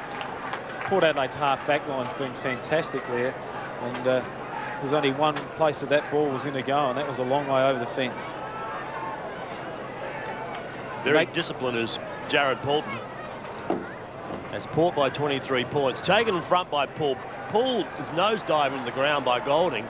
It's a quick kick. Great contest out there. Looked like Bond couldn't quite take it. Ashley goes towards the football. Just couldn't keep the ball in. It's out of bounds over the line. We played 15 minutes into this third quarter. Glenelg just haven't been able to generate the run they did in that first quarter and put it through the half-forward line quickly. We saw where they just moved it in quick and their runners were moving on. Port Adelaide have just been able to get back there and bot it up, and they just haven't had anywhere near the scoring opportunities. I think that's the absolute dead right assessment, Andrew. Poole feeds off to Tregenza, who's running. He's a bottler. towards centre-half forward. The target was Matthew Ashley. Off hands Fraser. Steals it away and drills it long and low on the left boot. Crashing out Filippo. Took Melody, who showed great courage to back in Stengline. Now McGuinness. Fraser, left footer. Towards goal. It's going to bounce wide of the post. It's off to the left and through for a point. Just getting numbers at the ball now, Port Adelaide. That's Rouvray. Rouvray backing back very, very hard to the pack, Andrew. Great courage shown by Paul. Absolutely, and look, he started the year off very well too, and he's probably been injury riddled over his career, and I just know personally that he was really keen to have a great year this year. As we go down to Michael Parsons. Looks okay though. On the boundary line. Yes, just an update on Mark Visca. The medico's just working on the knee, just trying to ascertain the extent of the injury. But it is the left knee of Mark Visca that's the problem. Looks like they're strapping it up there, either just to give it some compression or perhaps to get him back on the ground. So that'll be interesting to see what happens. You'd suggest a compression bandage indicates it's a knock, and they're trying to make sure the knee doesn't swell up. Absolutely, otherwise he'd be on ice and just sitting there taking no further part in the game. So maybe we can look at that as a positive, that he may be well and truly out on the ground very soon. Let's hope so.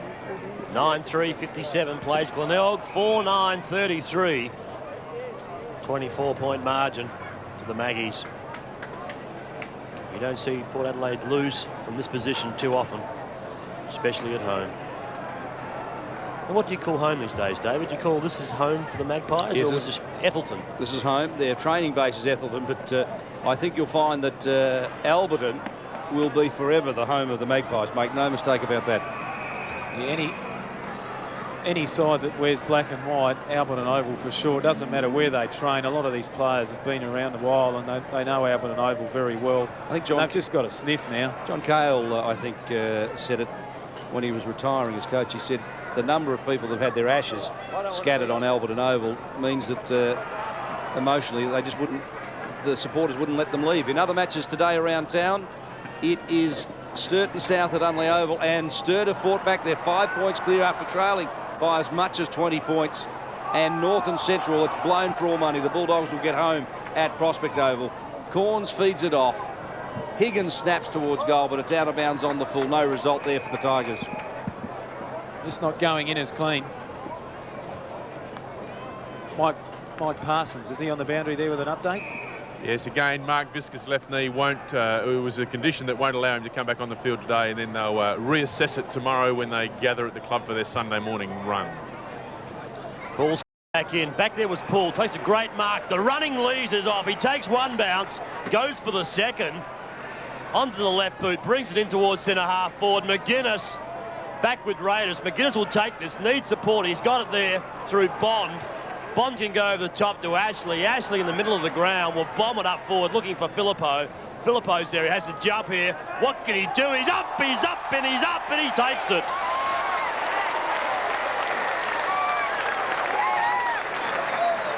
Great mark from Sam Filippo there.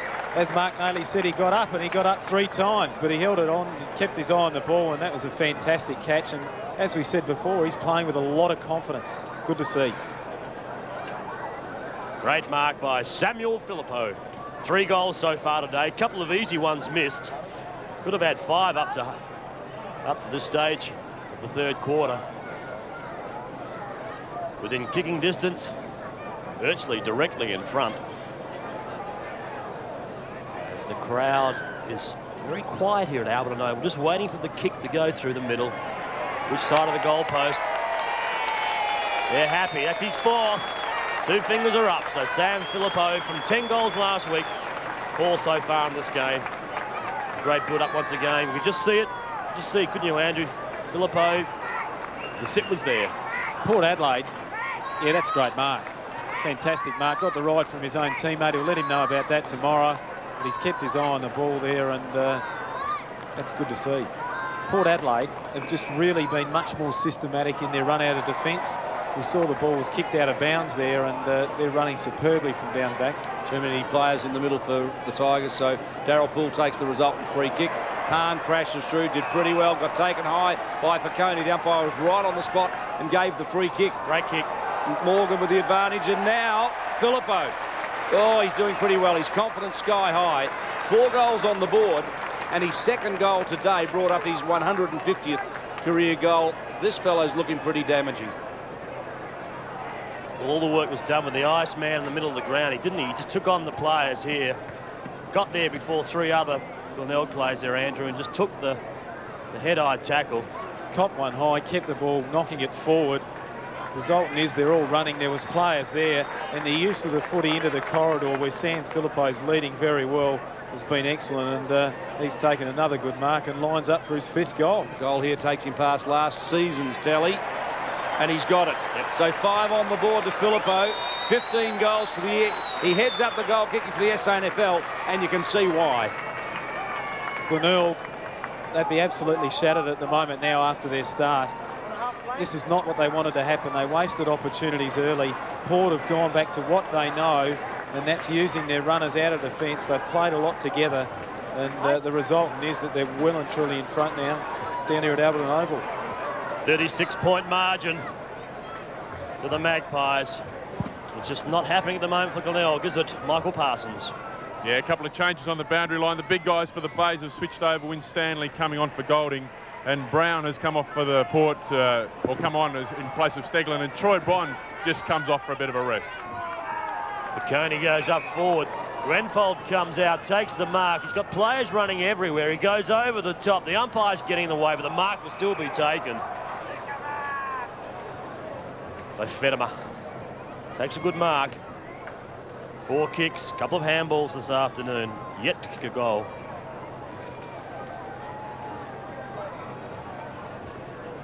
So a chance to bring up his first major for the Tigers.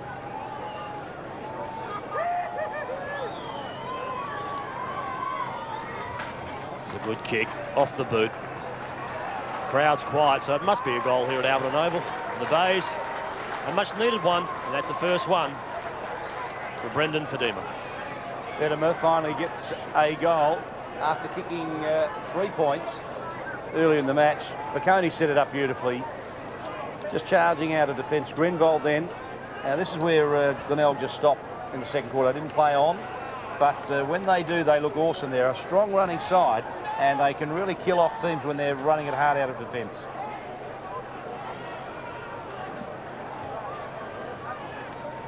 Big knob. Brown's come back on for the Magpies. Going hard there was Chigwood and putting the ball up. The Magpies' defence been very, very good since the first quarter. Comes across to Jared Polton. Just gets better each week we see this player. Over the top to Wade. Wade's got players running past him everywhere. Corns comes across to try to smother the ball. Goes long with the kick to Julian Wade. Just couldn't keep the accuracy. Trying to find the Iceman. The ball's out of bounds on the full. Just know when Port Adelaide are full of confidence there, the guy swung it inboard, changed the direction of the play, and there was 3 or 4 options he could have used, and they're full of running at the moment, the Maggies. Kretschmer, high ball.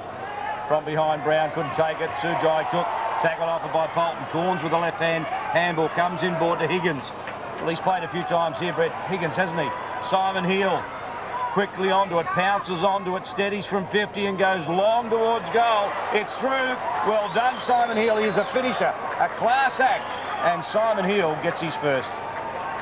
Certainly is a very, very clean move with the footy, and not often that he gets in front of goal that he misses. He's had quite an absorbing duel with Simon Tregenza here, and we just see here where he moves inside the 50 and lines it up, and as I said before, he rarely misses from there. There is only one criticism of Simon Hill, that's that he doesn't kick enough goals. In 138 matches, that's his 50th goal, and generally wingmen look for a 1-for-1 average. Absolutely. I mean, I just like to get my hands on a few sausage rolls, but the thing about it is there that, you know, at this point in the game, he's still running hard. The margin's not that great. Simon Hill again, at the bottom of the pack. The Magpies flock to him. Just not allowing him to get up. A chance for the Bays. They picked the last 2 goals. Just wonder, Andrew, whether you think Simon Hill has comprehensively won that battle with Tregenza? I think you'll find that he's had a lot more of the ball. Simon's actually been pretty quiet. I'm not sure of his stats, but I don't think he has had a lot of it. So Simon Hill well and truly on top on that wing. Forward again for the Magpies. Good tackle from behind by Kretschmer over Fraser. We may just get a medical update, I think, from Michael Parson at boundary. Yes, chaps, there's more moves down here than the chess game. Goldings is back on for Ellis for the Bays, and as you've mentioned, Trigger's come off and Clayton's come on. But it's a pretty classy bench for Port right now. Tregenza and Bond sitting next to each other. And Tony Bamford's come back out on crutches, so he will definitely be out for a few weeks with that hamstring injury. Thanks, Michael, for that. Bad news, it's Tony Bamford out with a hamstring injury for Port Adelaide. And that looks like Troy Hosking, Michael Radis. Just a little bit sore in the shoulder. We'll keep our eye on him. And the umpire will recall that bounce.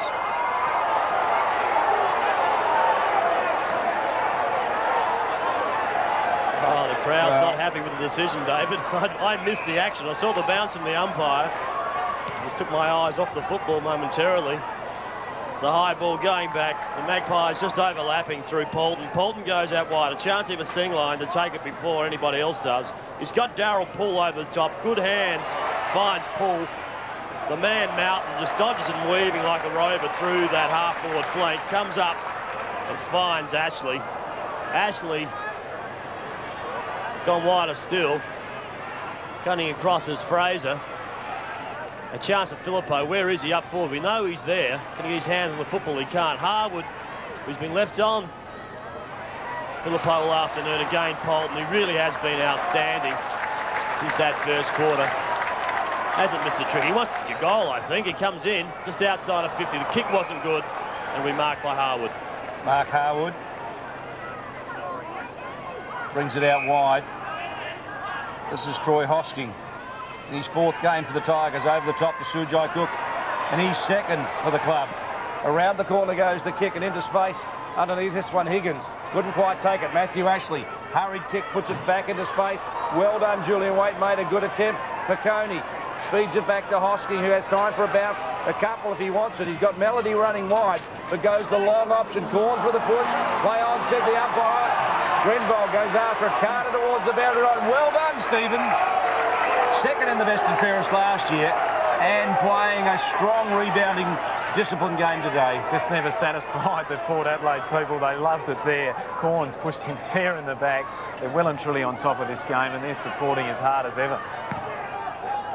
Round the body was Piccone over his right shoulder. He's found Cook in the middle of the ground.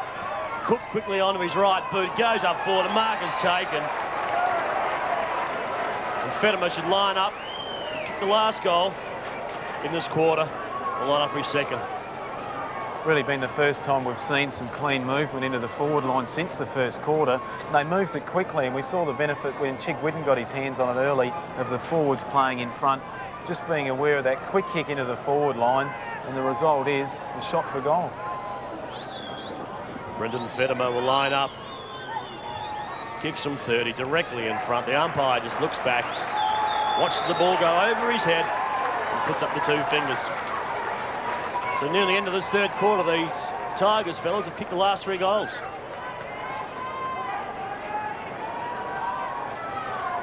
Two goals, 3 scored for the day.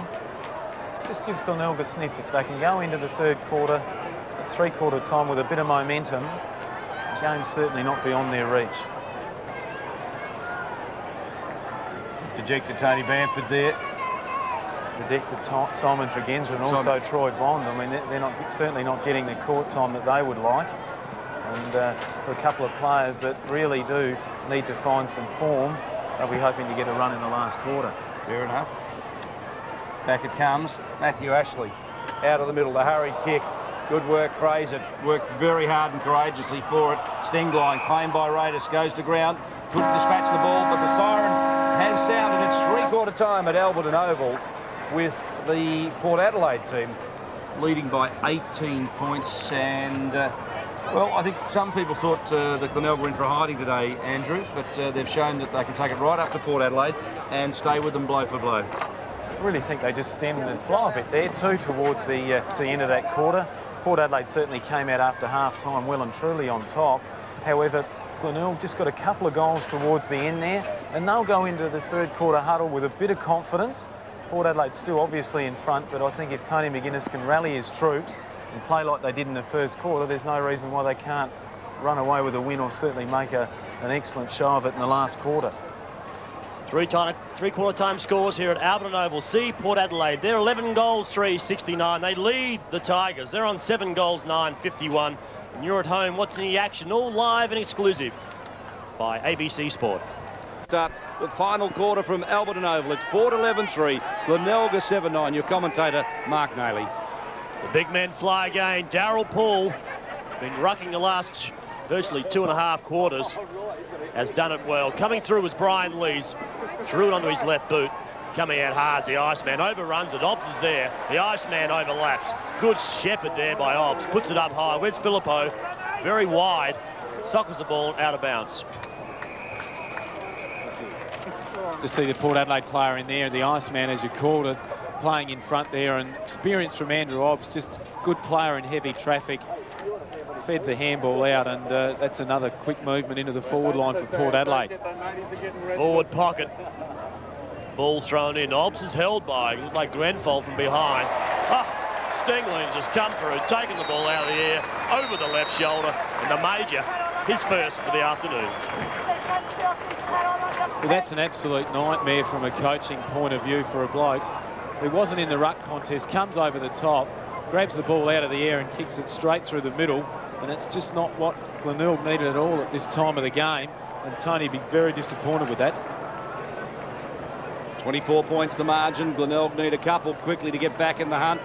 Port Adelaide are looking for percentage, and they thought they were going to get it early, but Glenelg have fought back beautifully, showing great character. Melody paddles it back over his shoulder. Now it's Byrne, just escapes a couple of tackles, feeds it off to Sujai Cook, who lifts the eyes. A long bomb in towards full forward, pushes it up there. Nobody could take a Fedema, couldn't get through. Finally, it's left to Higgins to feed it out to Chigwidden. At the back door, he's gang tackled, puts the ball to ground, and looked like Polton just spinning out of trouble and doing it beautifully off to Carter. Haven't they combined well today? Absolutely superbly, those two. Both Carlton and Porter.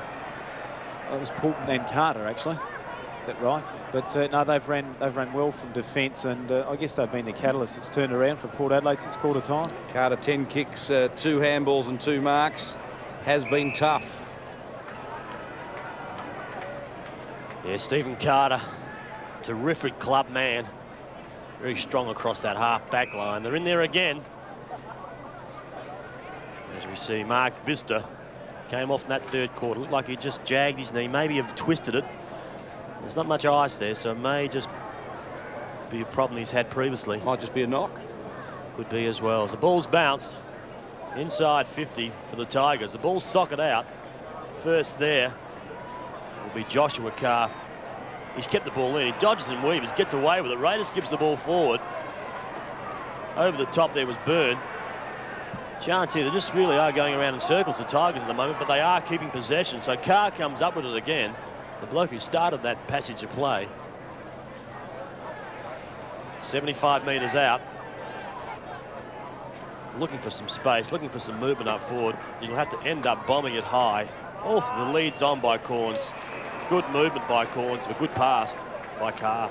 Just get the feeling if Glenelg are going to work their way back into this game and have any chance of winning it, then this goal's got to go through. And Chad Corns, he's been pretty reliable with his kicking in the past. Had one goal, 2 today, but he really needs to steer this one through. Good action, just Chad Corns. Always puts it high. It's in that direction again. The umpire stays on the left-hand side of the goalpost, puts up the one finger, so another behind to Corns. He's kicked 1 goal 3 this afternoon. Difficult angle here. Let's just watch the way Port Adelaide move it out of defence again. That's been a feature of their game with the kick-ins. Glenelg really need to work on holding it in the area if they're going to score a goal quickly. From the kick out, Corns, little nudge and a mark. What's the umpire said? Play on's the call. As Corns pushes the ball back towards full forward, he's gone long towards Fedema, but Pedler, well done. Back and just forces the ball across the line, conceding the point. Darryl Poole's been the guy they're releasing, and he really has had a big impact on this game. They're looking for him at every kick-in, and it was just a good effort there from Chad Corns to take that mark and play it on. Carr A long ball, Corns again, one-handed attempt, almost brought it down to. Poole drags him off the contest and Golding comes crashing through. Well, there was a clash of heads in the finish and Golding has certainly felt the effects. Not the first one he's copped today. He'll be looking for the Panadol after the game, this fella. But once again, Daryl Poole in and under again, dishing it out. And that's why Golding ended up on the ground, because he's had to chase him around. Quite accidental, but they still hurt. Doesn't matter how you get them. Bounce again. Over the top was Sujay Cook. Will go to Corns again. Gets another possession this quarter. Gears across the Chiggy. Chiggy comes inboard. Running for Coney's there. Also Melody. They've made a mess of this, the Tigers. Coming out hard was Carr for the Magpies. He's held up well by Higgins. The ball will be bounced up. They really just haven't been able to move the ball forward with any efficiency since quarter time, and that's been a credit to the pressure of Port Adelaide, but that's been the difference of the Glenelg side. They've really had a crack. They've hit in hard. They've tackled well, but they just haven't been able to move it cleanly in their forward line. Coming hard. Melody breaks the pack, puts it in the air. McGuinness is down there. Check sides the ball out. The Iceman will get there. In front of him was Hosking. The free kick's been given. Kicking in danger. Looks like Clayton will come up with it. I think it is. Or it's Hahn. Goes back to Hahn. Hahn pushes wide. Enough players out here through weight. He'll go around his player. He does that. Onto his left leg, then goes high. Stegling couldn't take it against Rouvray. Running back there first will be Raiders. He'll be taken by Ashley. He's not. He's broke the tackle brilliantly. Uses his strength and his pace to break away. Goes up. Carter's the first bloke there. He should take it. Piccone overruns it, but kept the ball in the direction, the way which he was heading. Comes out to Corns. Corns kicks the ball very, very high. It's high, pushed in the back. It's not seen by the umpire and goes through for another behind. He's had his hands on the ball a fair bit this quarter, Chad Corns, and obviously that Bays will be looking for him to really have an impact. And if they're going to win the game, they need to kick goals. They need to kick them real quick. Andy, is that 1 goal 4 to Corns? That is 1 goal 4, the way I read it, and that's been disappointing. I think he's played pretty well, but if he had finished his work off a little bit better, a result of perhaps 3-2 or 4-1, it would have been the better players on the ground. Brendan Federber, 1 goal 3. So their key forwards have had some real chances to kick goals that have missed. They're 7-12, Glenelg. Port Adelaide at 12-3 now. That's 19 scoring shots to 15, and Port, gee, lead by 21 points. Absolutely, and that's the difference. That really is the difference. It came back to the first quarter where they had their opportunities. I think they went into the ball into their 50, and then we still see now where they've been into the 50-metre line 47 times to 30. They've had control of it through there, but just haven't been able to convert, and that's going to be costly today. So plenty of players around the football at this stage of the game. Getting dark here at Adelaide Oval. Ball comes out onto his left leg as Carr looks up towards Bond. Good use of the body from behind. It's Kretschmer. Kretschmer takes the mark. Wants to get the ball moving quickly. He goes across, trying to find Hoskins. A terrible kick. The Magpies will kick. They should kick a goal. They don't. It's behind McGuinness. So a missed opportunity there by the Magpies. Should have been kicked by McGuinness. Terrible disposal there by Kretschmer, coming across the face of goals, trying to find a player. There's been nothing mentioned about Phil McGuinness and Tony McGuinness. I think there was a time when it was a big deal. Today it's gone through quietly unnoticed. Kretschmer on the left boot. Now there's a free kick behind play. The advantage allowed to flow. Golding bounds away, the big fellow. Feeds out a left-hand handball. I like his skills. Sujay Cook, a short one. Byrne, the former Sydney player, he's been exciting. He gives them a little bit of dash, holds the ball and runs. He's exciting. Outside 50, closing, goes long towards goals, dropping back under it. Federer couldn't quite get there. Now inside Higgins to Chigwidden, short and beautifully done, Nick. Well done, young man, and brings it back now.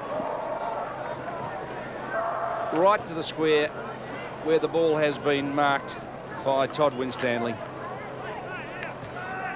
So the former West Adelaide player, he's missed. Well, it's an important one. He just can't afford to do that. I mean, they're at a stage there where they need to kick goals, and we've all missed them, but really that was the telling one. That had to give them momentum that they need. Port Adelaide are going to rebound again here with another kick out, and that's very costly. Carr brings the ball in. He's whistled by the umpire. A beautiful kick by Carr. Chance for Waite. He's got support inside. Head down. Got 3 players he could use. Comes up with Ashley. Ashley, awkward style. That one very hard to take. Rouvray decides to punch the ball out over the line. We'll set it up again. The kick out from full backhand. He was 70 metres. Yep. Once again, they've done it. They've just got so much variety over there with their entrances from fullback after a point, and time and time again they've cleared the ball and they've turned it into a goal. Port Adelaide. You saw the crowd figures there. Tremendous for SANFL football once again. Adelaide Oval. You're watching it live on ABC Sport. The ball comes in. Rouvray, high fly. Glenelg concedes a little bit of ground. Hosking, who's been busy. I like what he's done today. He's chipped the ball and used it pretty well and run on. So Sujai Cook pushes it long, but he's wasted a few kicks, Sujai. This one, no exception, by the way. That's the one area I think he needs to work on. Carr. Sujai come in and just gave a contest. Higgins. Opposed to Fraser. Fraser did it beautifully. Forces the ball another 30 metres forward, and Bond can't quite get there. Yeah, you just see the frustration on his face there. He's keen to come on and do something. He's had time on the bench today, and he's been injured, needs to find some form, and needs a bit of luck as well. Ball thrown in. Chance here for Golding in front. Takes it out of the air. From behind was Tengloon, so he's giving a few inches there. Was the Magpies forward. They produced some good big guys, Andrew. I think of the 2 Ottens brothers and Lucas Herbert recently. No question about that. Young Ottens has gone over to Richmond and made a mark of it, and young Golding's had his work cut out today with Darryl Paul, but he's certainly done his fair share of good work. Golding again has the size and the reach. The bounce favours the Magpies. It's knocked back in their direction, only as far as Raiders. Again, players just starting to feel the effect of that first half, which was very, very quick. Just get the feeling that Port Adelaide will be quite happy to bottle it up here for the rest of this quarter. Certainly had control of the game for most of it since the first quarter. Kretschmer goes to the back door. Byrne picks up another valuable possession. Sujai Cook 2-on-1, but Poole over the top. He's been the difference for mine. He's moved back there. He started at centre-half forward, but his work today in the back play and the ruck's been outstanding. He's just fed it out relentlessly to guys on the run. Carr claimed by Chigwin. That's a great tackle. But too high, says the umpire. And a 50, if you don't mind. Chiggy, he won't change his mind. I thought the tackle wasn't too bad. I think he's got a right to be a bit frustrated there, Chiggy. Yeah, perhaps we see there with the left hand, got him well and truly around the neck. Can't argue with that one. No arguments, except Chiggy did. He wanted to go on with it. It didn't work. Bond, 65 out. He can kick a goal from here. He just steadies, lifts the eyes and drills it. That's a training drill for him. He's a quality player and a beautiful kick on the run. Yes, we just said before that he needs a bit of confidence, a little bit of luck. That'll make him smile. Just the approach there, the 50-metre line, and the little side step to the right just to open it up. We see here as he moved forward, he just moved to the right a little bit so he could get a bit more angle on and a bit more power. That's a great kick from just outside 50.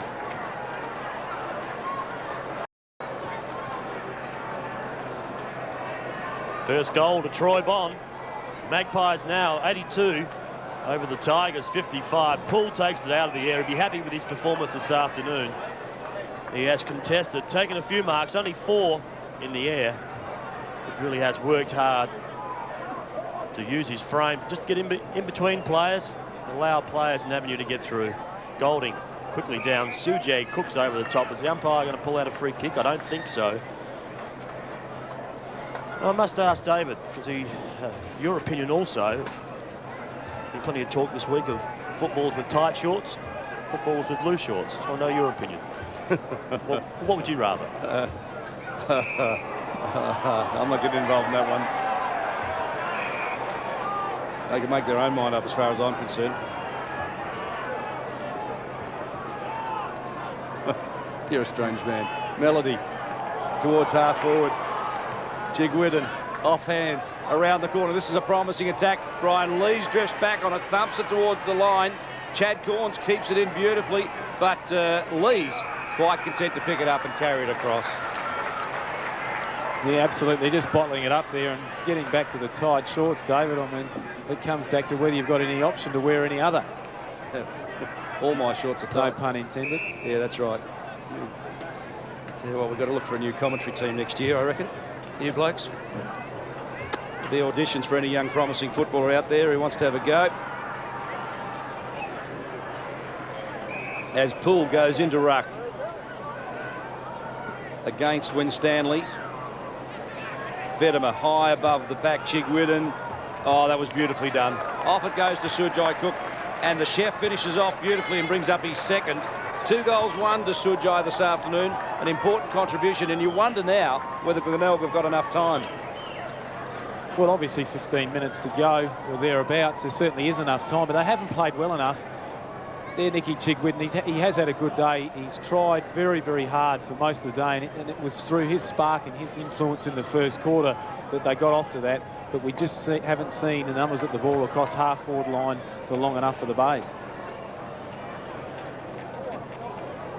21-point margin, 16-minute mark at this last quarter. The ball's put down. Darryl Poole up against Golding. Golding gets his hand on the ball. Carr's having a run for the Magpies in the middle of the ground. Chance here. They've got the runners. Mad Dog Morgan chips it up. Out comes Filippo. 1 grab, 2 grabs. Has the umpire paid the mark? I don't think he has. Or has he? What?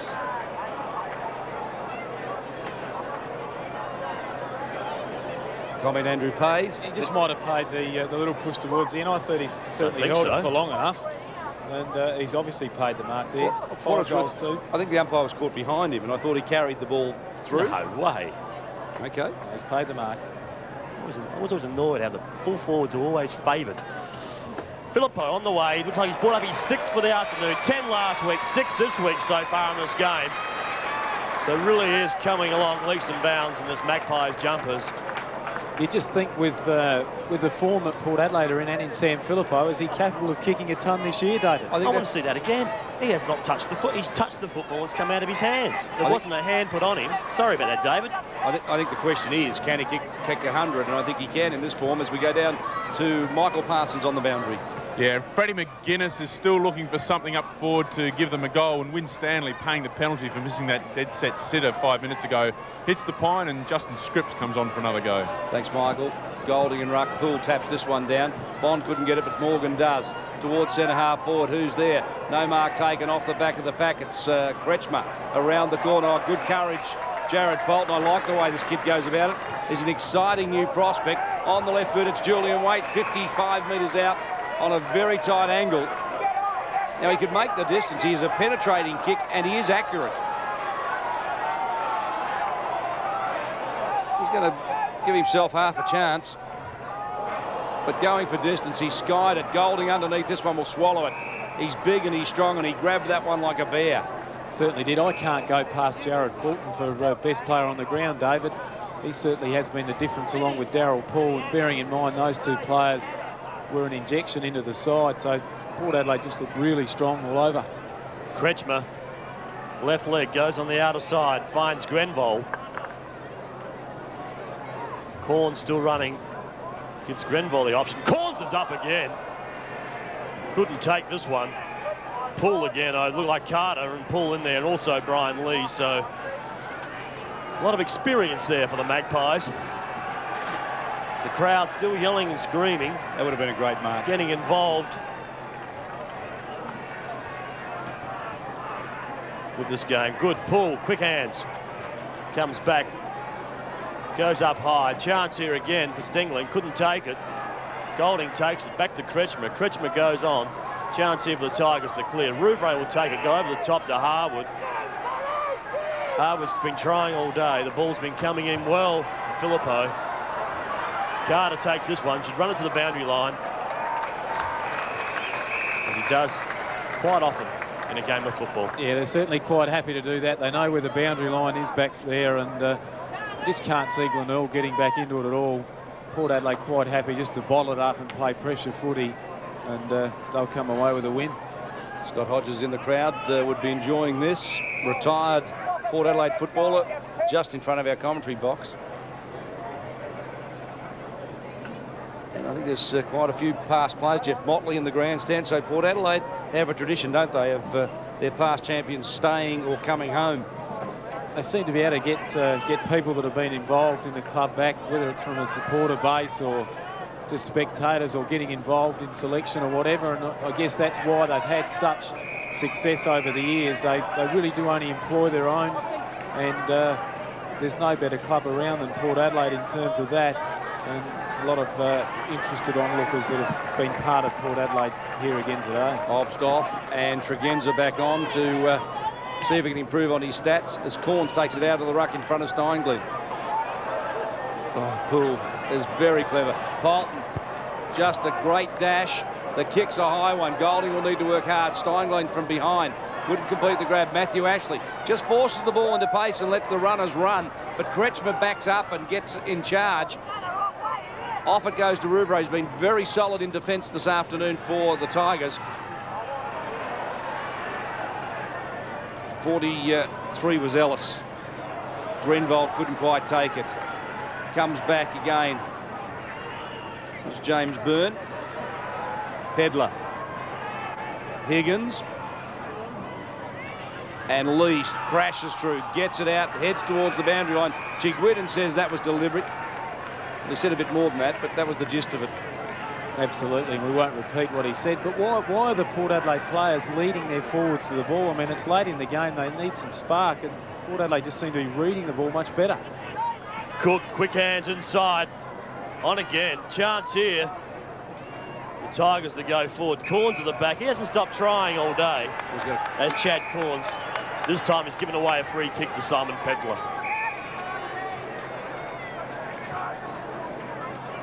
Pedler got Morgan in short. Goes in that direction. But things really are slowing down here. The kick and mark game. Over the back is Golding. Quick hands across. Chance to Byrne. Just outside 50. Puts it high.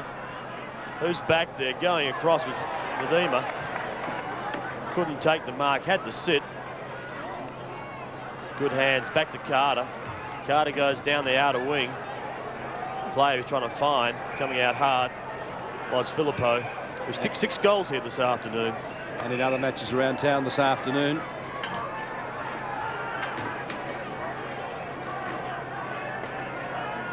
It's South Adelaide and Sturt at Adelaide Oval, with Sturt claiming the upper hand. It's late in the 4th quarter there, so the Double Blues have recovered beautifully after really struggling early.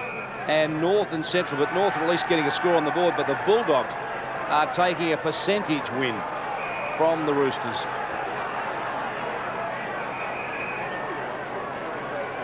David Grenfold on the boundary line.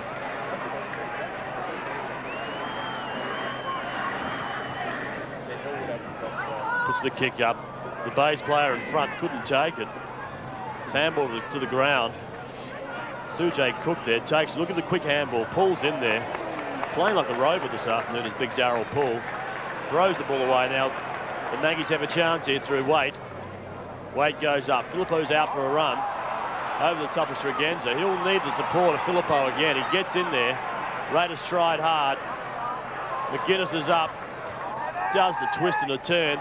Puts it high. Sklengling's there. 1 grab, 2 grabs. The umpire will pay the mark. No doubt about that. Playing in front all over the ground, Port Adelaide. We're seeing a defence. Pedler's played in front, got a free kick. They're doing the same up forward, and you're always half a chance there.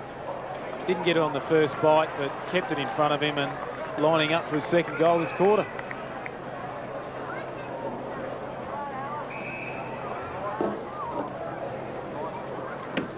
So Tyson Stengling kicked one before. Directly in front. Over the top of the football. Good action. Just couldn't keep the accuracy. Pushed it a little bit right, and that's where it stayed. As the boys have a smile. The 24.5-minute mark of this last quarter. There's no doubt the Magpies have this game won with a 27-point margin. Just a question whether they can extend it before the siren sounds. Players slipping over here. Magpies run to assist. Good knock on to Waite. Will come back. He'll be taken. He does. That's the big ruckman and Damien Brown. Magpies kick the ball up again. The game really is slowing down. Players really are getting tired. Raiders comes across. He's got two players on the grandstand wing to take it. One is Rouvray. He'll go over the top. Grenfold won't take it. It'll be Hill. Hill takes one bounce. Kicked up forward. Poulton tried to get his hand across. It was nearly taken there. The mark taken by Byrne.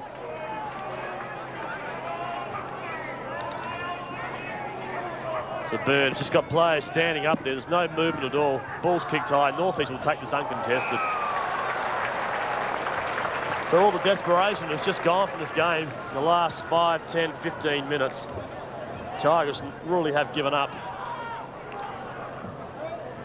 The Magpies just happy with the win, I believe. Well, they're going to take 3 from 3, Mark, and it's... I don't know that you can do any more than that. It was a tough slog against South Adelaide in the opening round. A big win against Norwood last week. And today, Glenelg just jumped them early, and Port Adelaide have shown great character to reel them back in and belt them into submission. As we go down to Michael Parsons. Yes, the coaches are still ringing the changes. Brown on for Hahn for Port Adelaide. Win Stanley comes back on, the big guy for the Bays, in replace of Kretschmeyer. Win Stanley out of the ruck. Pushes it away, but Carter marks. He's been very solid across half-back today. In fact, almost impenetrable. Goes towards half-forward.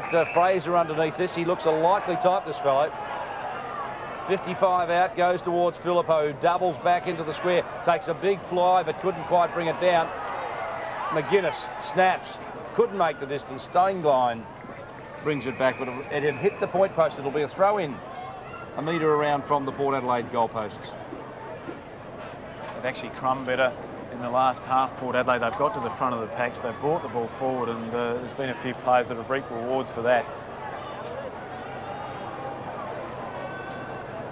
Snap there by McGuinness. Another behind. So 90 plays 61, 29-point margin. Can only be a minute, maybe a minute and a half left in this game.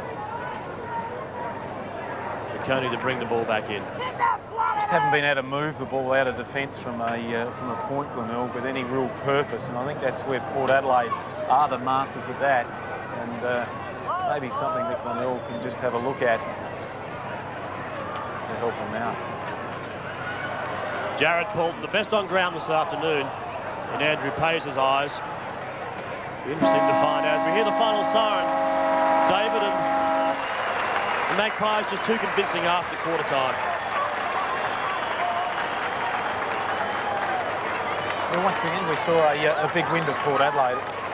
Glenelg certainly started very well, but Port Adelaide, they went back to what they knew, and that was running from defence, bottling it up there, and they've run out. Reasonably comfortable winners there by 29 points.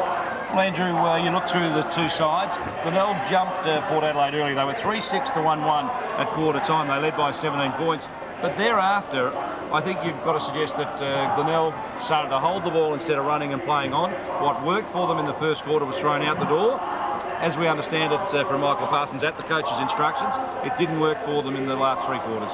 Yeah, well, just from where we saw it, I mean, it was their quick movement early into the forward line that resulted in goals. Their forwards were playing in front.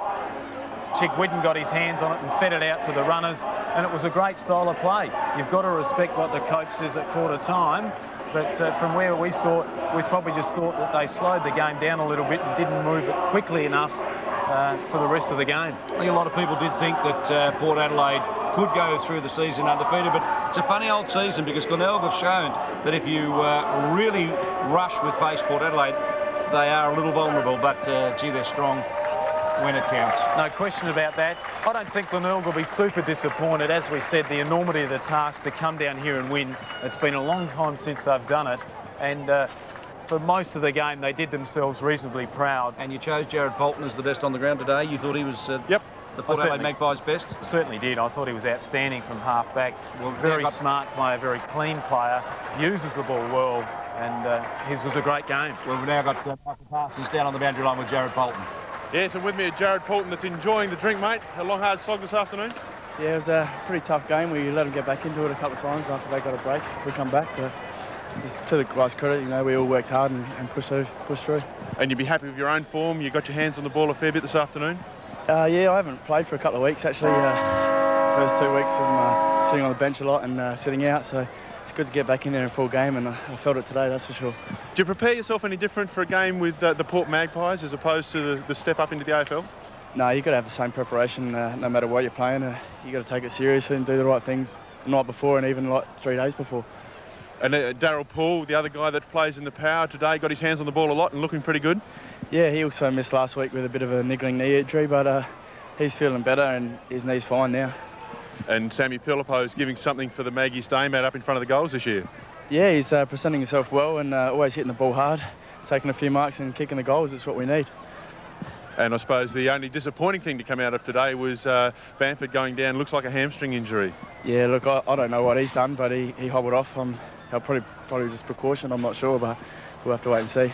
All right, Jared, fantastic game from yourself today and another good win from the Maggies. Well done. Thank you. Port Adelaide, of course, go into the bye next week. Glenelg have Sturt Friday night at Adelaide Oval. Now a very tough assignment for Glenelg, Gendry. Absolutely, as I said before, I mean, they would have been reasonably happy with the way they played today. They didn't come away with the points, but they started very well. It was just the Port Adelaide of old that we saw, that running from defence, tightening of the back line and some excellent clearances from their behinds. A fantastic effort. Now your best 3 players for both sides? I thought Jared Poulton, as Michael rightly said, they played a fantastic game. Credit to the lad, didn't play last week, got dropped from Port Power, and his run from defence and toughness was crucial. I thought Daryl Poole controlled the game in the rucks and in the middle. He went from centre-half forward into ruck and really did play well. And Sam Philippou for 6 goals, an old teammate of mine, a focal point. Great game from him. Fair enough. What about for the Tigers? I thought Paul Rouvray tried very hard, and Nicky Chigwidden had his hands on the ball early, and Simon Heal on his wing stood Simon Tregenza and beat him convincingly, and I thought he played very well as well. Fair enough. There are a couple of injuries for both sides. It wasn't without cost. Absolutely. Mark Visca, we saw there, came off with a knee injury, and he could be out for anything between 1 and 4 weeks. And of course, we saw the hamstring injury to young Bamford, where the knife got in the back of the leg, and he'll be out for 6 weeks. So the final scoreline at Adelaide Oval shows Port Adelaide 14-6-90, Glenelg 8 goals, 13-61, 29 points the final margin in favour of Port Adelaide. And just the stats, David, just personally, we see this afternoon, Daryl Poole had 20 possessions, Fraser had 18 and Poulton had 17. And for the Tigers, Golding had 19, Hill had 18, Melody and Cook both had 18 as well. You see the kicks there. Kicks in favour of Glenelg. Not much in it with the marks and the handballs at all there, and the frees certainly favouring Glenelg. In other matches in round 3, Sturt and South at Unley Oval. Sturt finally running out victors. Central and North. Look at the big win to the Bulldogs. Norwood, the Eagles and West Adelaide had the bye. In AFL football last night, it was Richmond and the Kangaroos at the MCG, with the Roos running out victors by 10 points. Today, Essendon and Sydney, a big margin. Who would have predicted that? And Geelong and Melbourne. Geelong just home by 6 points at home against the D's. Tonight, of course, Fremantle and Hawthorn at Subiaco. The Lions and Port Adelaide. You'll see that live tonight at 7:10 on the telly. Tomorrow, Adelaide and St Kilda at Football Park. A big one, probably the biggest match of the round. Collingwood and West Coast at Victoria Park. I don't think West Coast have been beaten at Victoria Park. And the Western Bulldogs, a hard, tough clash with Carlton at Optus Oval. Next week in the SANFL, it's Friday night football. Glenelg and Sturt, a big crowd expected, and Glenelg will have to play at their very best to run with the Double Blues.